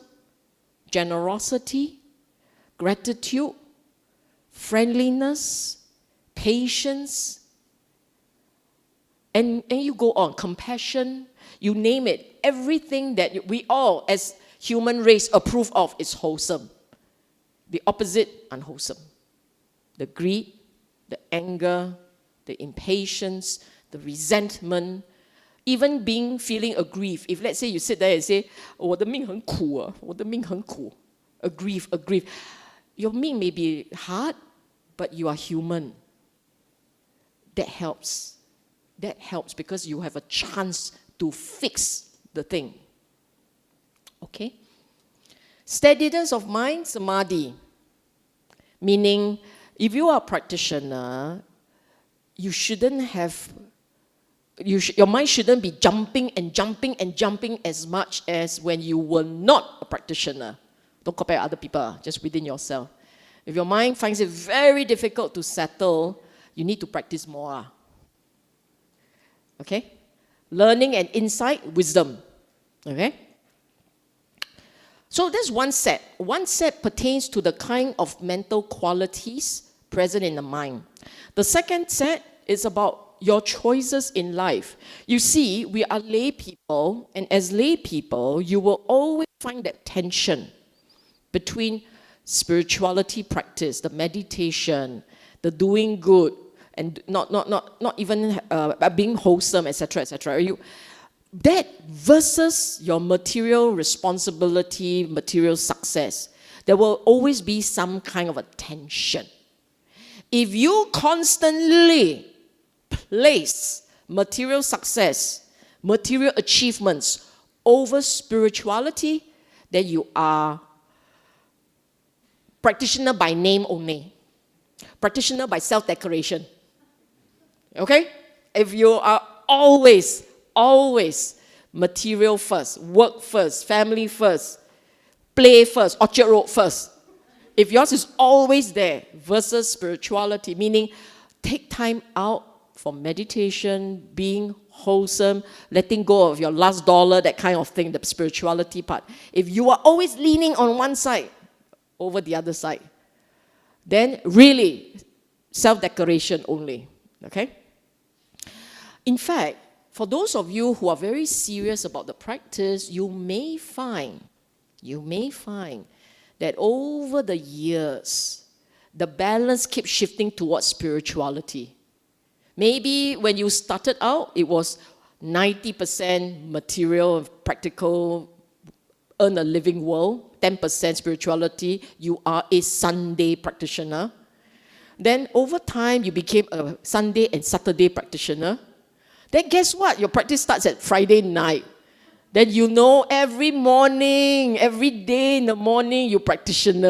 Yeah? Then go to work, boom, then come back, start again.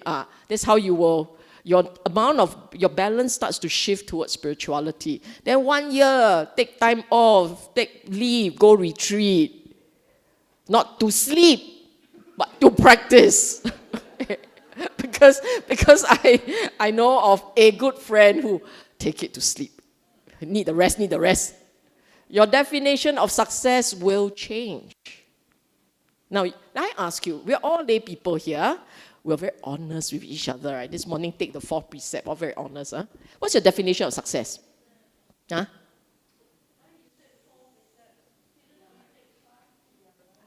Today, we took that 4th precept. That 4th. See, not 4 precept only. Fourth precept. Okay? Okay, let me ask you, what's your definition of success? Hey, you're lay people, right? I know you wear yellow, but you're not Sangha. No, what's your definition of success? Seriously, what's yours? Being happy. Wow, you're so cheap. Can you start with the lower bar or not? Correct. Have enough money, right? I mean, seriously, whose definition is being poor? My definition is be poor. Have material base. For some people, that material base is a relentless upward spin, right? Like got no benchmark one. We hit here, we happy. Right? The rest all extra money. No, just keep going up. I like to add zero. I love zeros. Get rupiah lah, seriously. Lots of zeros. Okay, go on. A home to live. Correct. What else? Huh? Power. Of course. We know where you come from. Yes, of course, power. What else? What else is your definition of success? No, exactly. Power, money, asset. What else? Knowledge. You and her shake hands. Happiness, knowledge. Too cheap. But yes, correct. Some people measurement of success is PhD, knowledge, right? Okay, what else? Social recognition, of course. Social standing. Everybody come, bow. Right? All material, right? But what is a practitioner's definition of success? Right? Happiness. Now comes the real one, happiness. But happiness defined as what? Contentment. Oh, say. Chimiao. What else?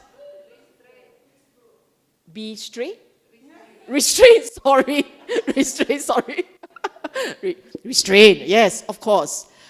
What else? Sila. Huh? Wisdom. Yes. Lesser agitation. You see how different it is now? The lesser agitation, the greater restraint, the what else? Calmness, peace of mind, serenity, all very sweet one. Now you tell me, if you're adding zeros, behind your number, right? The bank account zeros. Can be restraint, can be less agitation, can be really happy or not.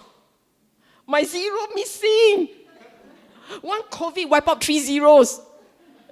Sure, very agitated. So the definition of success will change. Okay? And one final thing. The values that you hold. You think about it.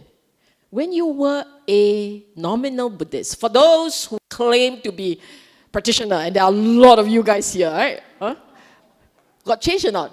Did it change from your values? Did your values change? You say, my values the same, still the 5 precepts. Okay. What else? What is values? values and success are actually quite close, but not identical, right?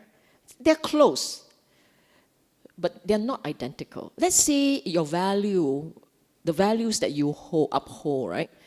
Loyalty, integrity, yeah, that kind of values lah. Then you say, right? Those are the values. Then I say, can change, may change. Why? Why? More sila, definitely. So if you are more morally upright, right? But what does that mean? Because we want to look at downstream. Upstream is easy. Values is very upstream, but downstream, as they cascade down, what does it mean in your daily life? Suppose, let's say, I'll give you a scenario. Suppose, let's say, you have kids. Some of you no need to suppose, but you have kids. And your kids are being bullied in school. You're being bullied in school. And you are, how would you react? You think about it. What would you explain to your kid? If you are nominal Buddhist, we go and bye-bye. Pray for help. Maybe. Nothing wrong with that. But a mind that says, let's go ask for help, let's go pray for help, right? That mind is still being influenced, being affected by gain and loss.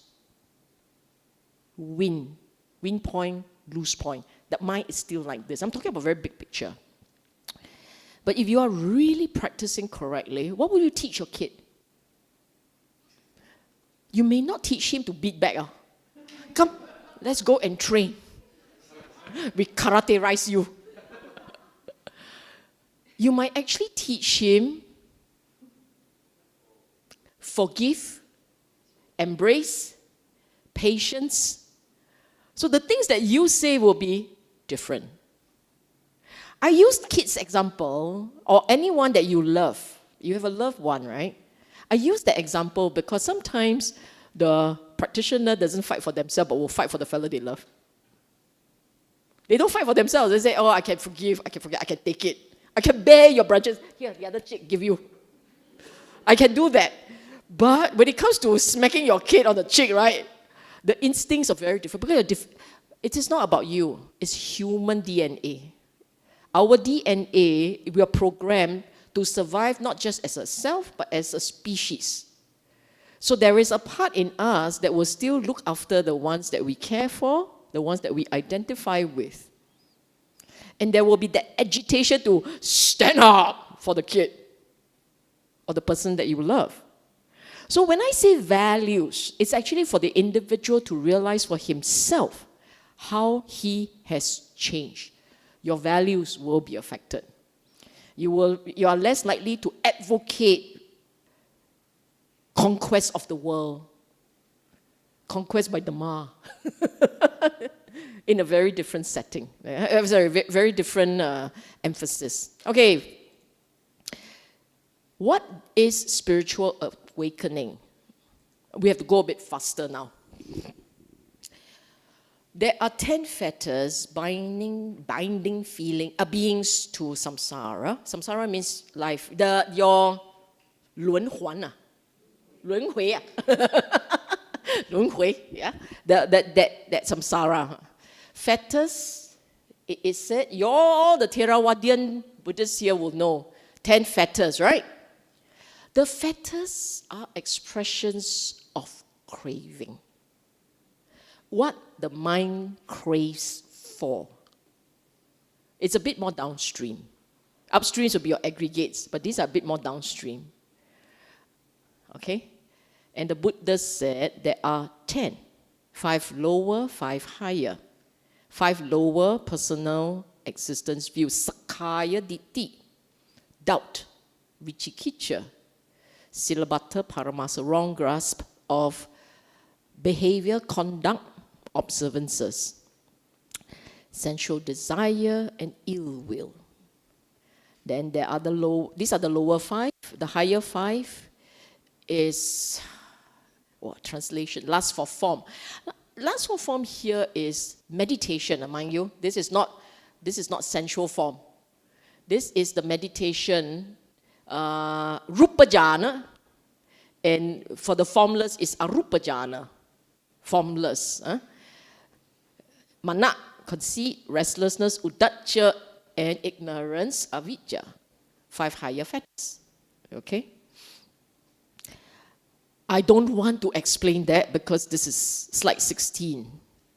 And we still have some way to go, but I will sum it up for you like this. First level of awakening, which we call sotapanna, meaning stream enterer.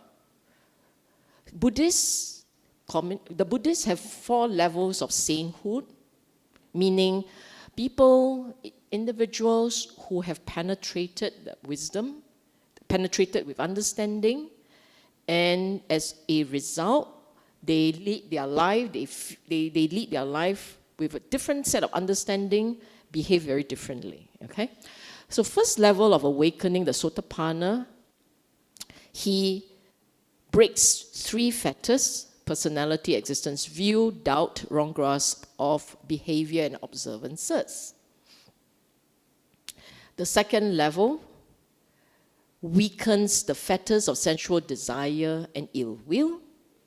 Third level, anagami, eradicates fetters of sensual desire, ill will. Now, sakha, you look at the word dagami, okay? Dagami, return. Sakha, dagami, one more time, return. Anagami, no more return. Okay? Gami is basically come back lah. And then finally, arahata, eradicate last 5, finish business. Now, why did I introduce this into a talk like this? We're talking about stopping that train, right? It's a gradual process. You want to get off that train, you get off in a gradual way. So the first level, they break 3 types of fetters. Basically, you're chained to that train because of these 10 fetters. You have craving. Craving for the few things, right? Feeling, perception. In those few things which you are not aware of, you can understand it at an even easier level. These levels you all can identify with it, right? When I talk about feeling, perceiving, and mental formation, you're hard to understand if you didn't practice meditation, if you don't meditate, you can't quite understand all these aggregates, even though they are you, but it doesn't matter, you don't quite understand. But these you can understand, right? These matters you can understand. If you look at it, Sakaya Ditti is the view that you, the person, essence, exists. You see it as a lump sum. And you believe that this lump sum is real. And this is the lump sum that goes through lives. Okay? The view about this lump sum thing, you cannot see the steering, you see the car. That belief actually can drop. When it drops, you break that fetter. That's what it means. And when that fetter drops, you no longer have any more questions about the practice. How to practice, what to do, Buddha right or not, how do we know? That kind of questions will never again arise. The first 3, personality, existence, view, doubt, and the wrong grasp of behavior observances, those 3 are views. Views.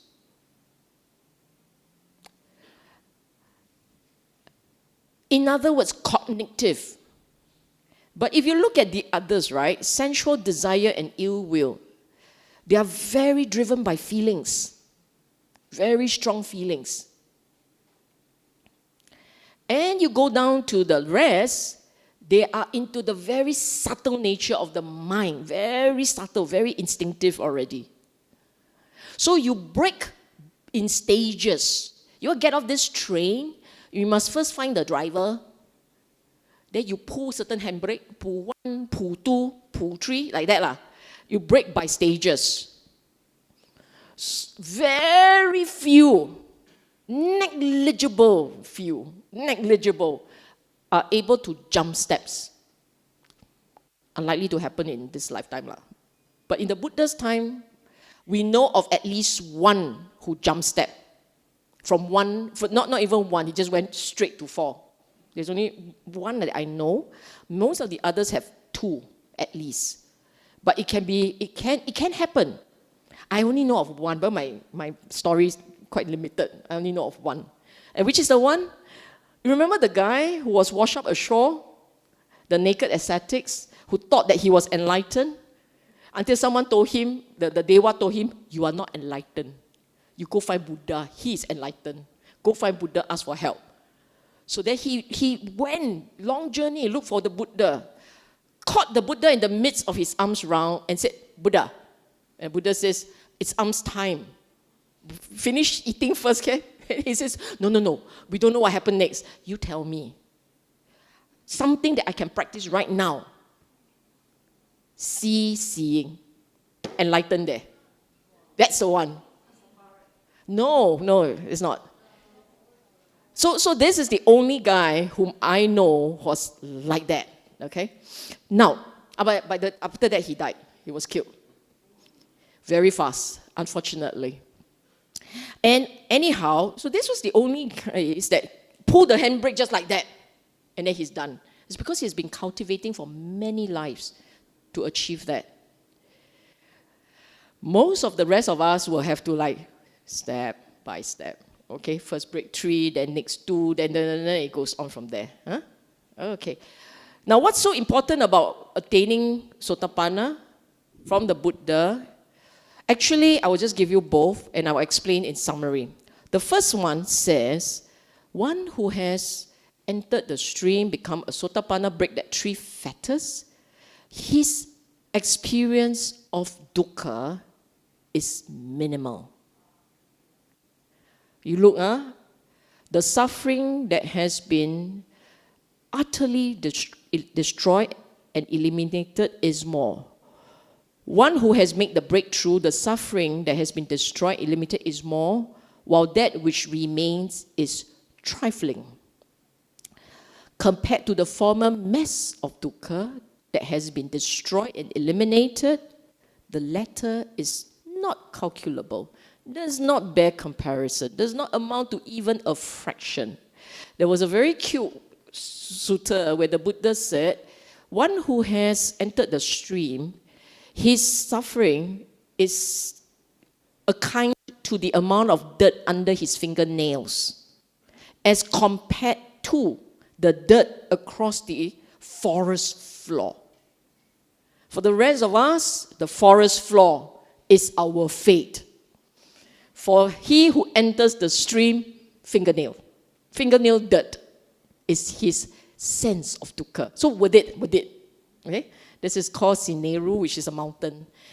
And then the second point that he made, I'll give you the rest. At most 7 rebirths, never worse than a human birth. So once he entered the stream, he will not end up downstairs as an animal, as a ghost in hell. He will be only upstairs. If you have sat through my previous talk, the previous one, the second one, you will know that even if you end up in heaven, if you didn't do enough, when your merits, your heavenly merits are finished, you can still end up as human and below. You can backslide, okay? It is often said that the human birth is precious. Don't waste it. And the question is, why is it so precious? Why do you think it's so precious? Because it's very rare and not easy to come by. Okay, the dirt again. picking up a little bit of dirt under his fingernail, addressed the monk and said, "What do you think? Which is more, the little dirt under my fingernail or this great earth?" And they all said, "Great earth." It's obvious, right? This answer must give like that, huh? Little dirt under your fingernail, tiny compared to the great earth. So the Buddha said, in the same way, sentient beings reborn as humans are few, while those not reborn as humans are many. And this is where the sutta ends with him urging them to train their mind to realize for themselves the Four Noble Truths. Okay? Next story. And this one is more scary. It's scarier. If, for whatever reason, fall below the human birth, the odds of regaining the human birth are astronomical. So this is a story. Suppose a man would throw a yoke with a single hole into the great ocean, and there's a blind turtle. Poor guy is blind, right? Every time he pokes his head up once in every 100 years, what do you think? When he comes into the surface, how can he insert? Will he insert his neck into that yoke with a single hole? Just imagine that. Great pool of water, 100 years once, poke your head up. And the Buddha made him blind. You know, he's a blind turtle, so he can't see. He just poke 100 years.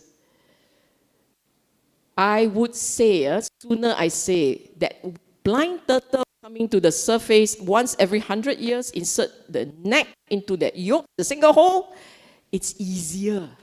More chance, better chance than the fool who has gone to the nether world would regain the human state. Why? Because there is no conduct guided by Dhamma, no sila, no righteous conduct, no wholesome activity, no meritorious activity. There prevails mutual devouring of the weak.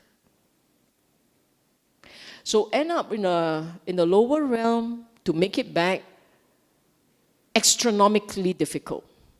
Okay? That's why it's so precious. As a human, we have a chance to basically do what he said. Conduct guided by the Dhamma.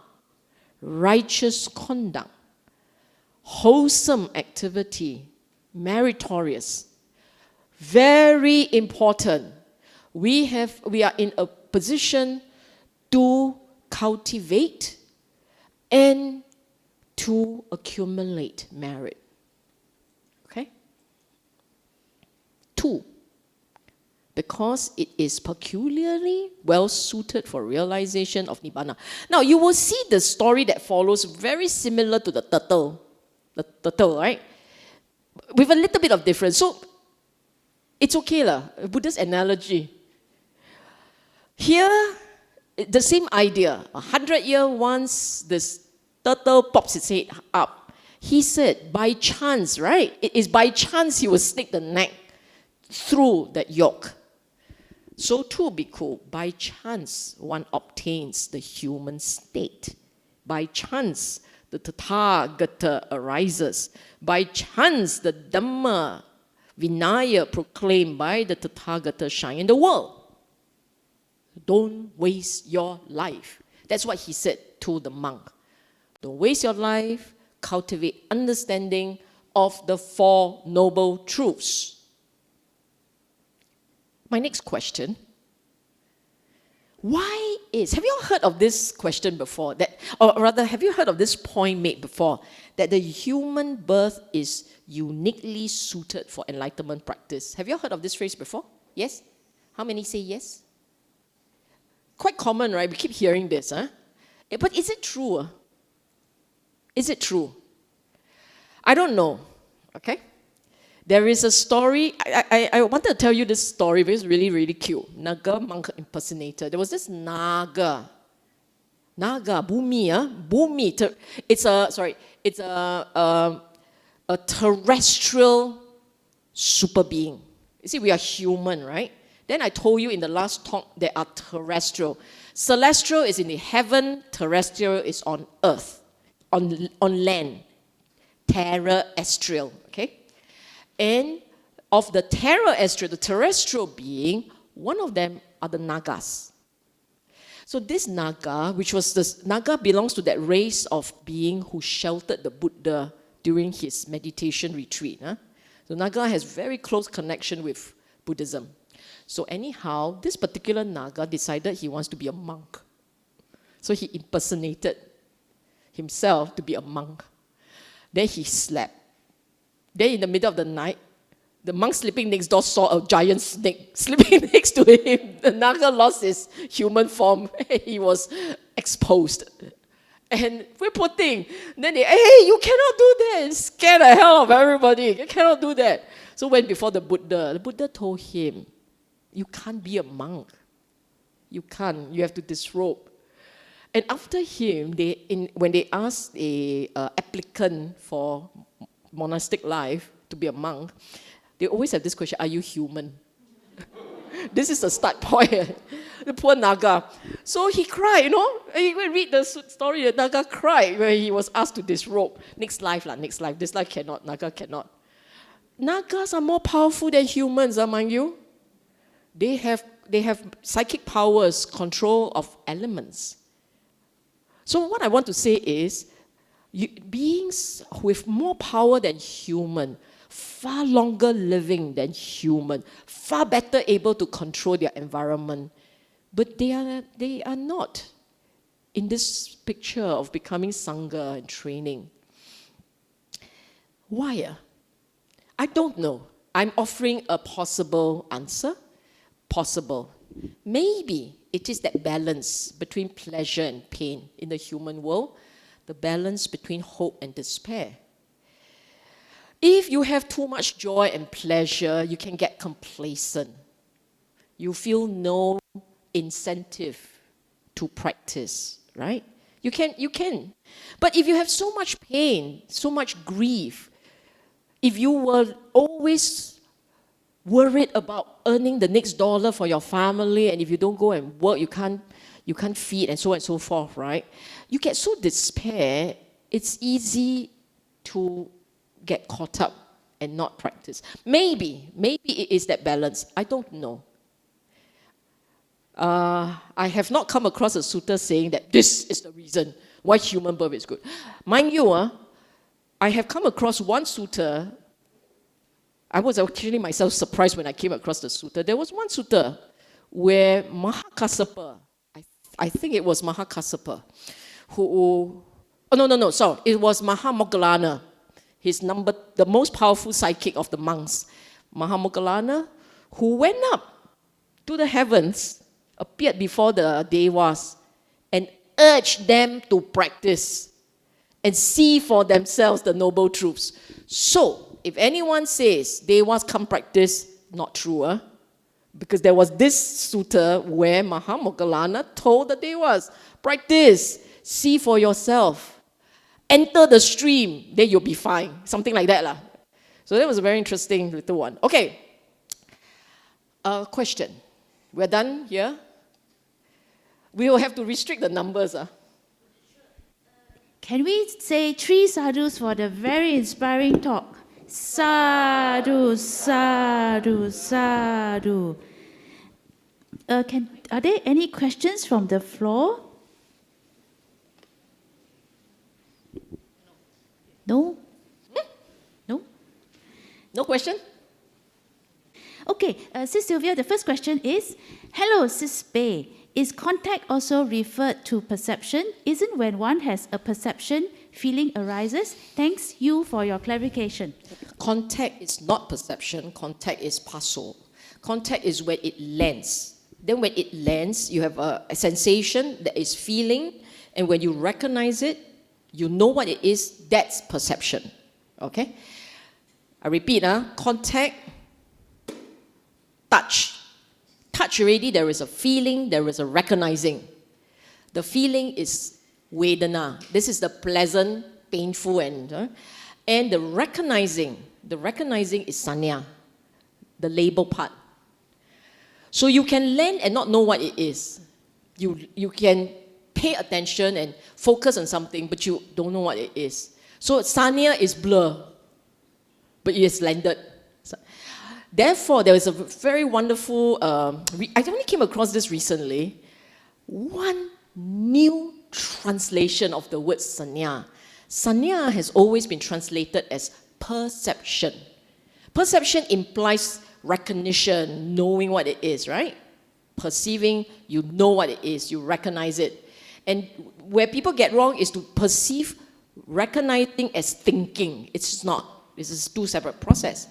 But this translation, this guy, this monk, a wonderful monk, said, memory. And for 1 minute, I was, wow, so true.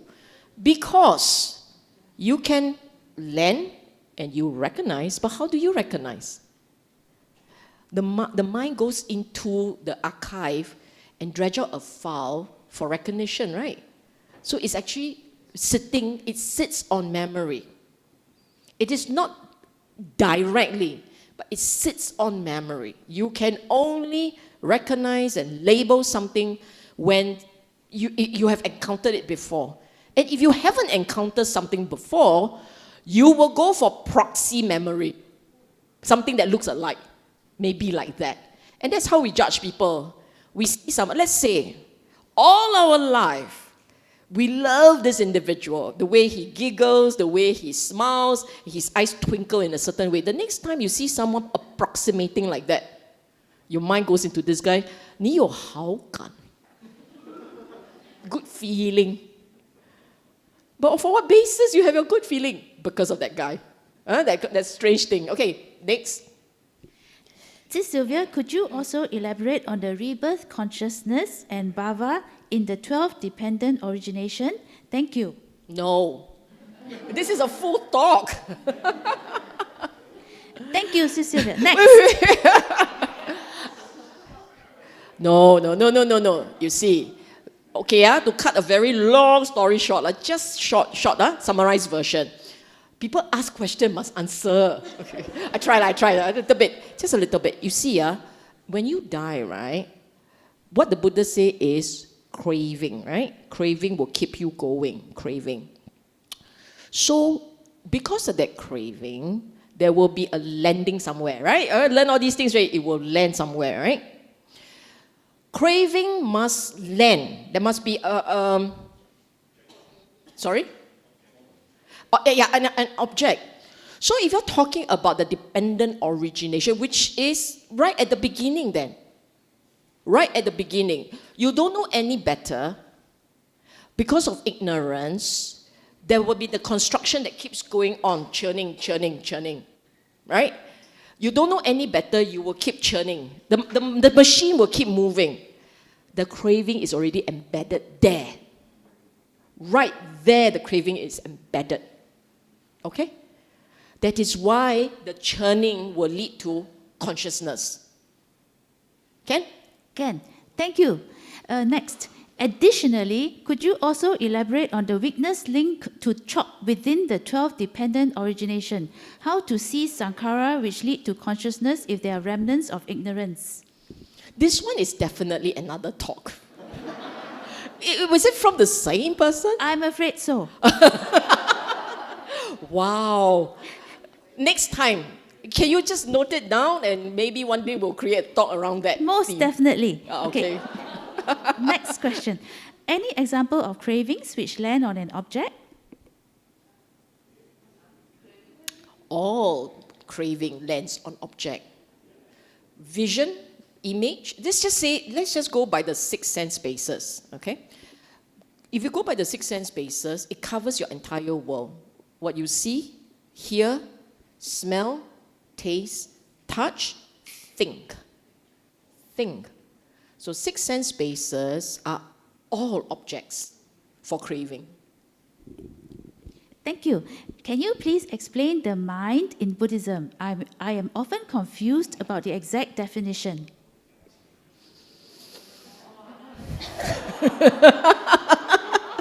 Different guy. No, poor thing. I mean, I feel I do realize No, I'm very glad that they attended this talk. The only problem really is time.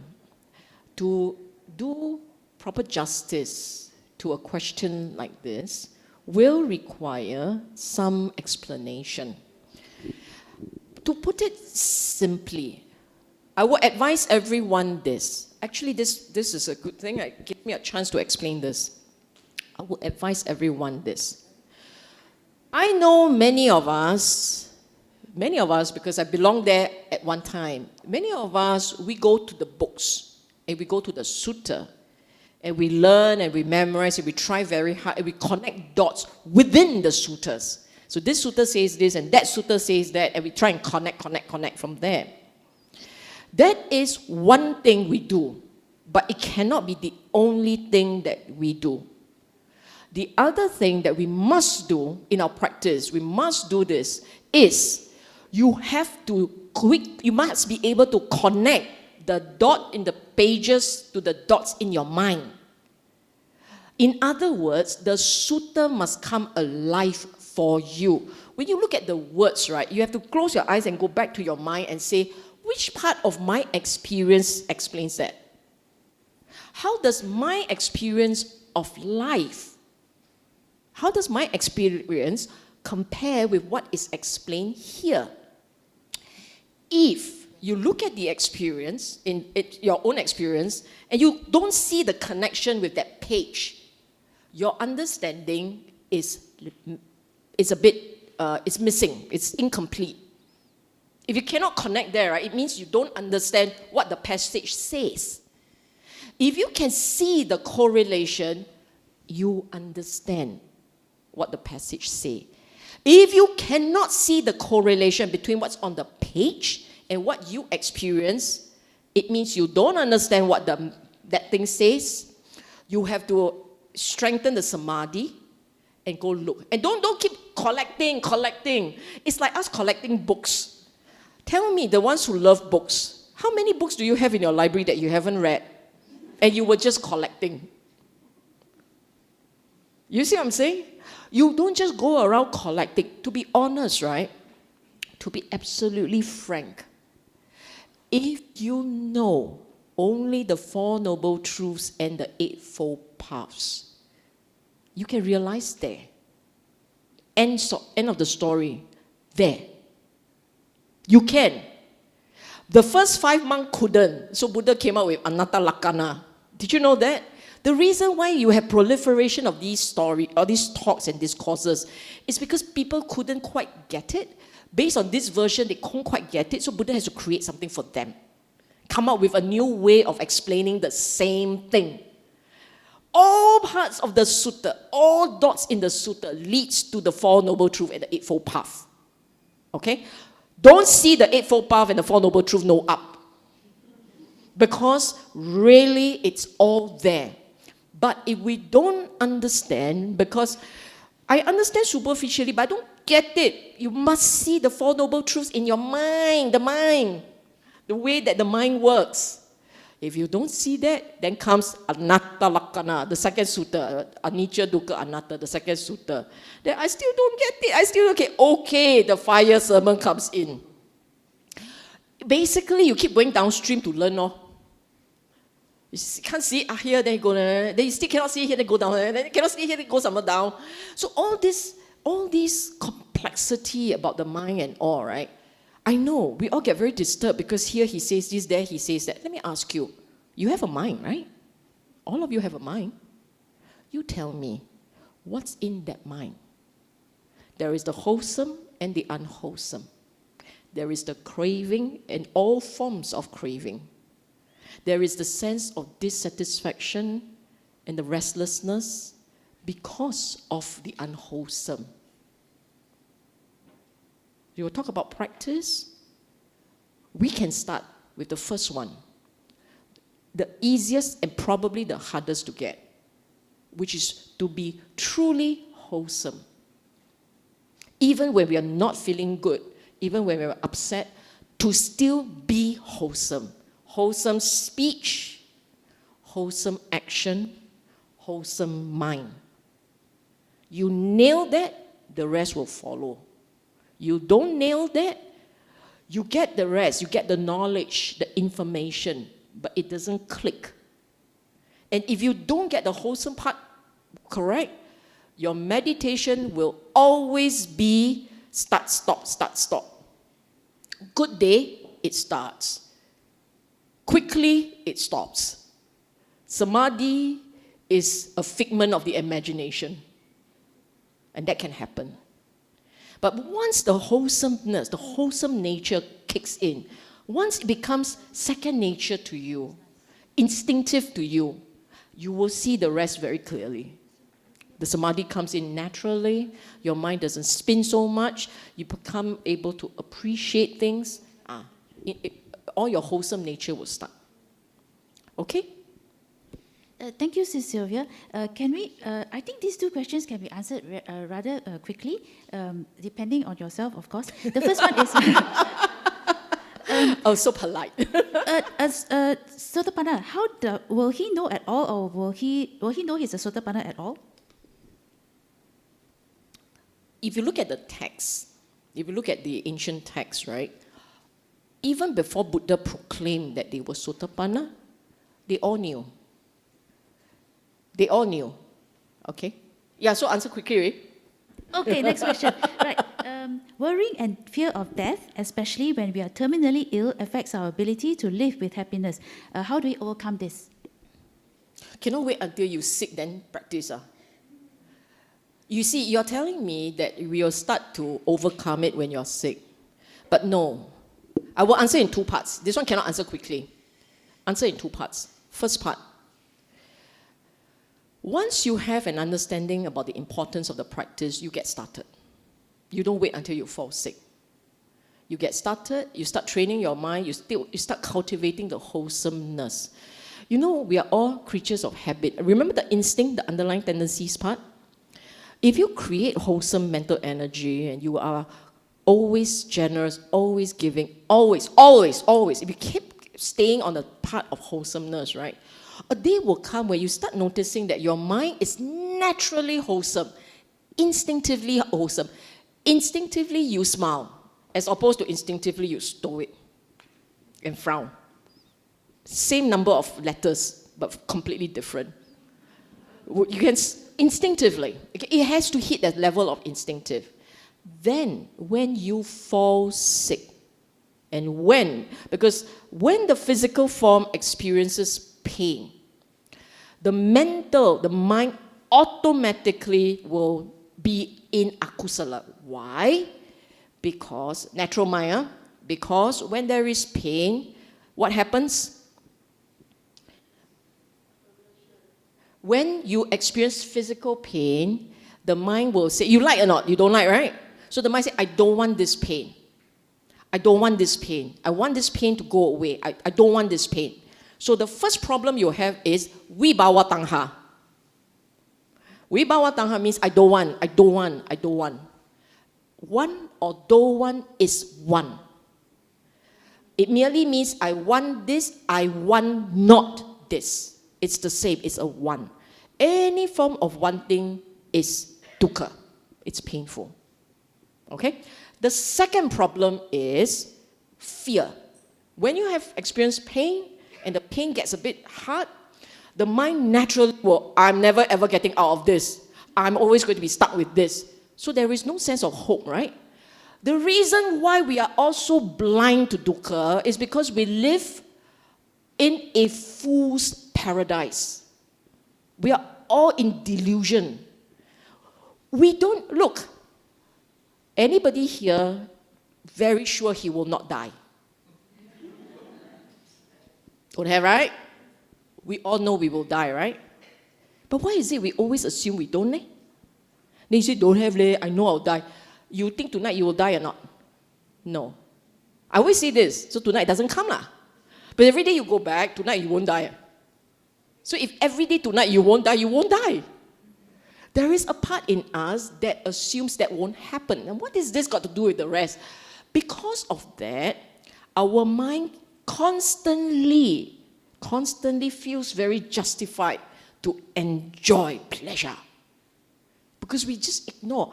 The moment you come down, you're diagnosed with terminal illness, right? Your sense of pleasure is all over because it's no more hope. So it is the false hope, the assumption that you have time that allows you to pretend that death doesn't happen, that allows you to pretend that enjoyment is good. And so you live on the pretense. But in effect, we are all living on borrowed time. It doesn't happen today, doesn't mean it won't happen tomorrow. We are all living on borrowed time. And as long as the mind hides itself from this reality, we are in moha. We are in delusion. That's the true nature of it. Isn't that the reality? You know what I'm saying? So, therefore, to answer that question, I will say all of us should start the practice of training the mind to be super wholesome, because that will be the foundation for a more quiet and still mind, that it become able to see the reality of the mind as it is. Then there is a certain degree of acceptance, contentment, the joy of daily living. Then when the time comes, when the death stands at the door and go, you are next. You're like, wait, I'm almost done. I've sorted out most of my business already, done my will, done this. You wait. Mama lai. But you're not scared. You're not desperate, because you've done all you have to do. Now, second instance, someone never practiced. Really, time is running out. 这个是及时抱佛脚, right? Ah, so appropriate, huh? Last minute just bow before the Buddha, help. In that situation, your best chance is affirm your faith, be kusala. Go for the first part of the practice, wholesome mental state. Be grateful to whoever is helping you. Learn to give things away. Learn to bear with whatever is there. Then you say got anger. Let's say you feel the frustration and the anger. Never mind. Happens. Then at night says, I'm sorry, I threw my temper. I will start again tomorrow. You basically, assuming tomorrow comes up. But the main thing is you want to keep affirming in your mind, got hope. I can still be a good person. And every step of being a good person, a kind person, a grateful, thankful fella, every step, it's a good point. You clock by the day or clock by the hour. You just keep the wholesomeness. Why do you want to keep wholesomeness? It's back to the first talk. You keep wholesomeness as much as you can, so that when the transition comes, it's a good transition. Okay? Small baby step. Don't think of the big steps. When you're running out of time, you don't have time to do the long jump and the high jump. You do the stroll, the small walk. Okay? Thank you, Sis Sylvia. That's good to remember. Thank you. We have come to the end of the question and answer session. Can we please say 3 big sadhus? Sadhu, sadhu, sadhu. Okay, I will do 2 more things here. This first, okay? If you had experienced joy listening to the Dhamma, do honor our teacher by putting into practice his first teaching to the lay community. The crux of our practice is all about chaga, okay? Chaga. Chaga means generosity, giving. Giving not just money, giving time, giving energy, giving support to a worthy charity or spiritual organization. Okay? We must never take for granted the blessings that we have enjoyed in this life. As our forerunners had done it right by us, we must continue the good work for those who come after. May the Dhamma last long.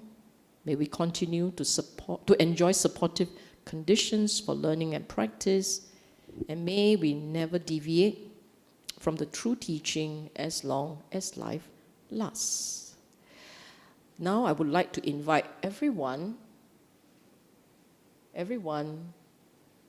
to share merits, to honor the memory of our departed sister. Amanda passed on a few weeks ago. She's a very good friend and a fellow Dhamma practitioner. As Bante Ratanasara had said, she probably doesn't need our merits. But hey, we want to honor that memory. She had come to BF, served BF, taught classes, helped practitioners when they went for retreat. She had done great service to the Buddhist community. So today, we want to thank her and honor her with our sharing of the merits. Can I invite everyone to just reflect on your practice and then share the merits with Amanda? 1 minute.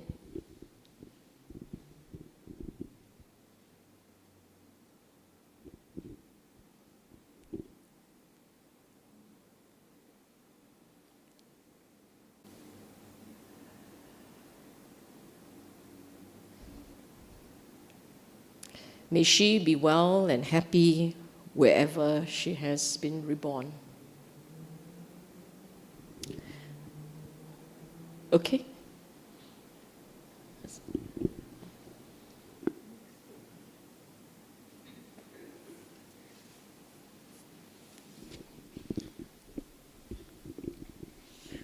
Okay, let us share merits with all sentient beings.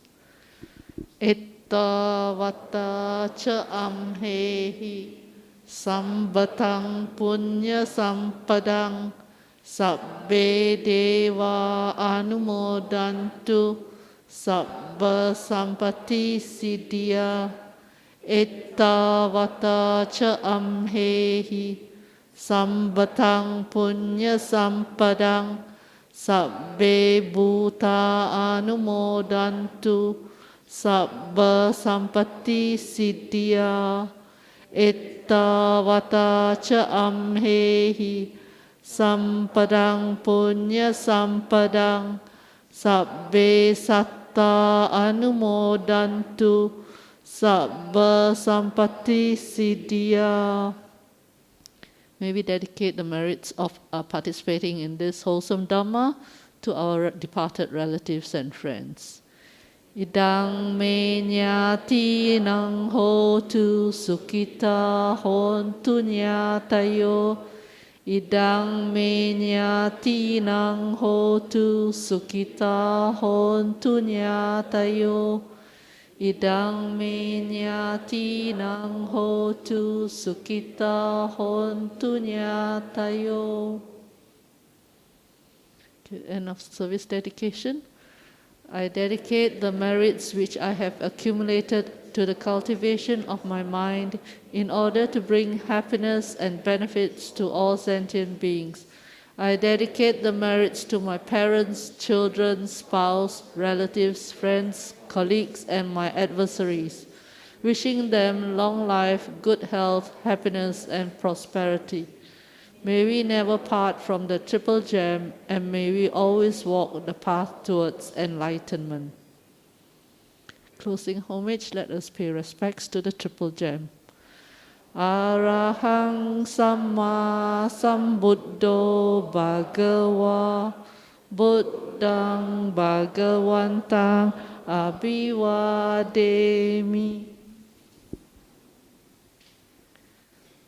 Swakato Bhagavata Dhammo Dhammang Namasami. Supatipanno Bhagavato Sāvaka Sangho Sanghang Namami. Sadhu, sadhu, sadhu. Thanks once again, Sister Sylvia Bay, for the lovely talk today.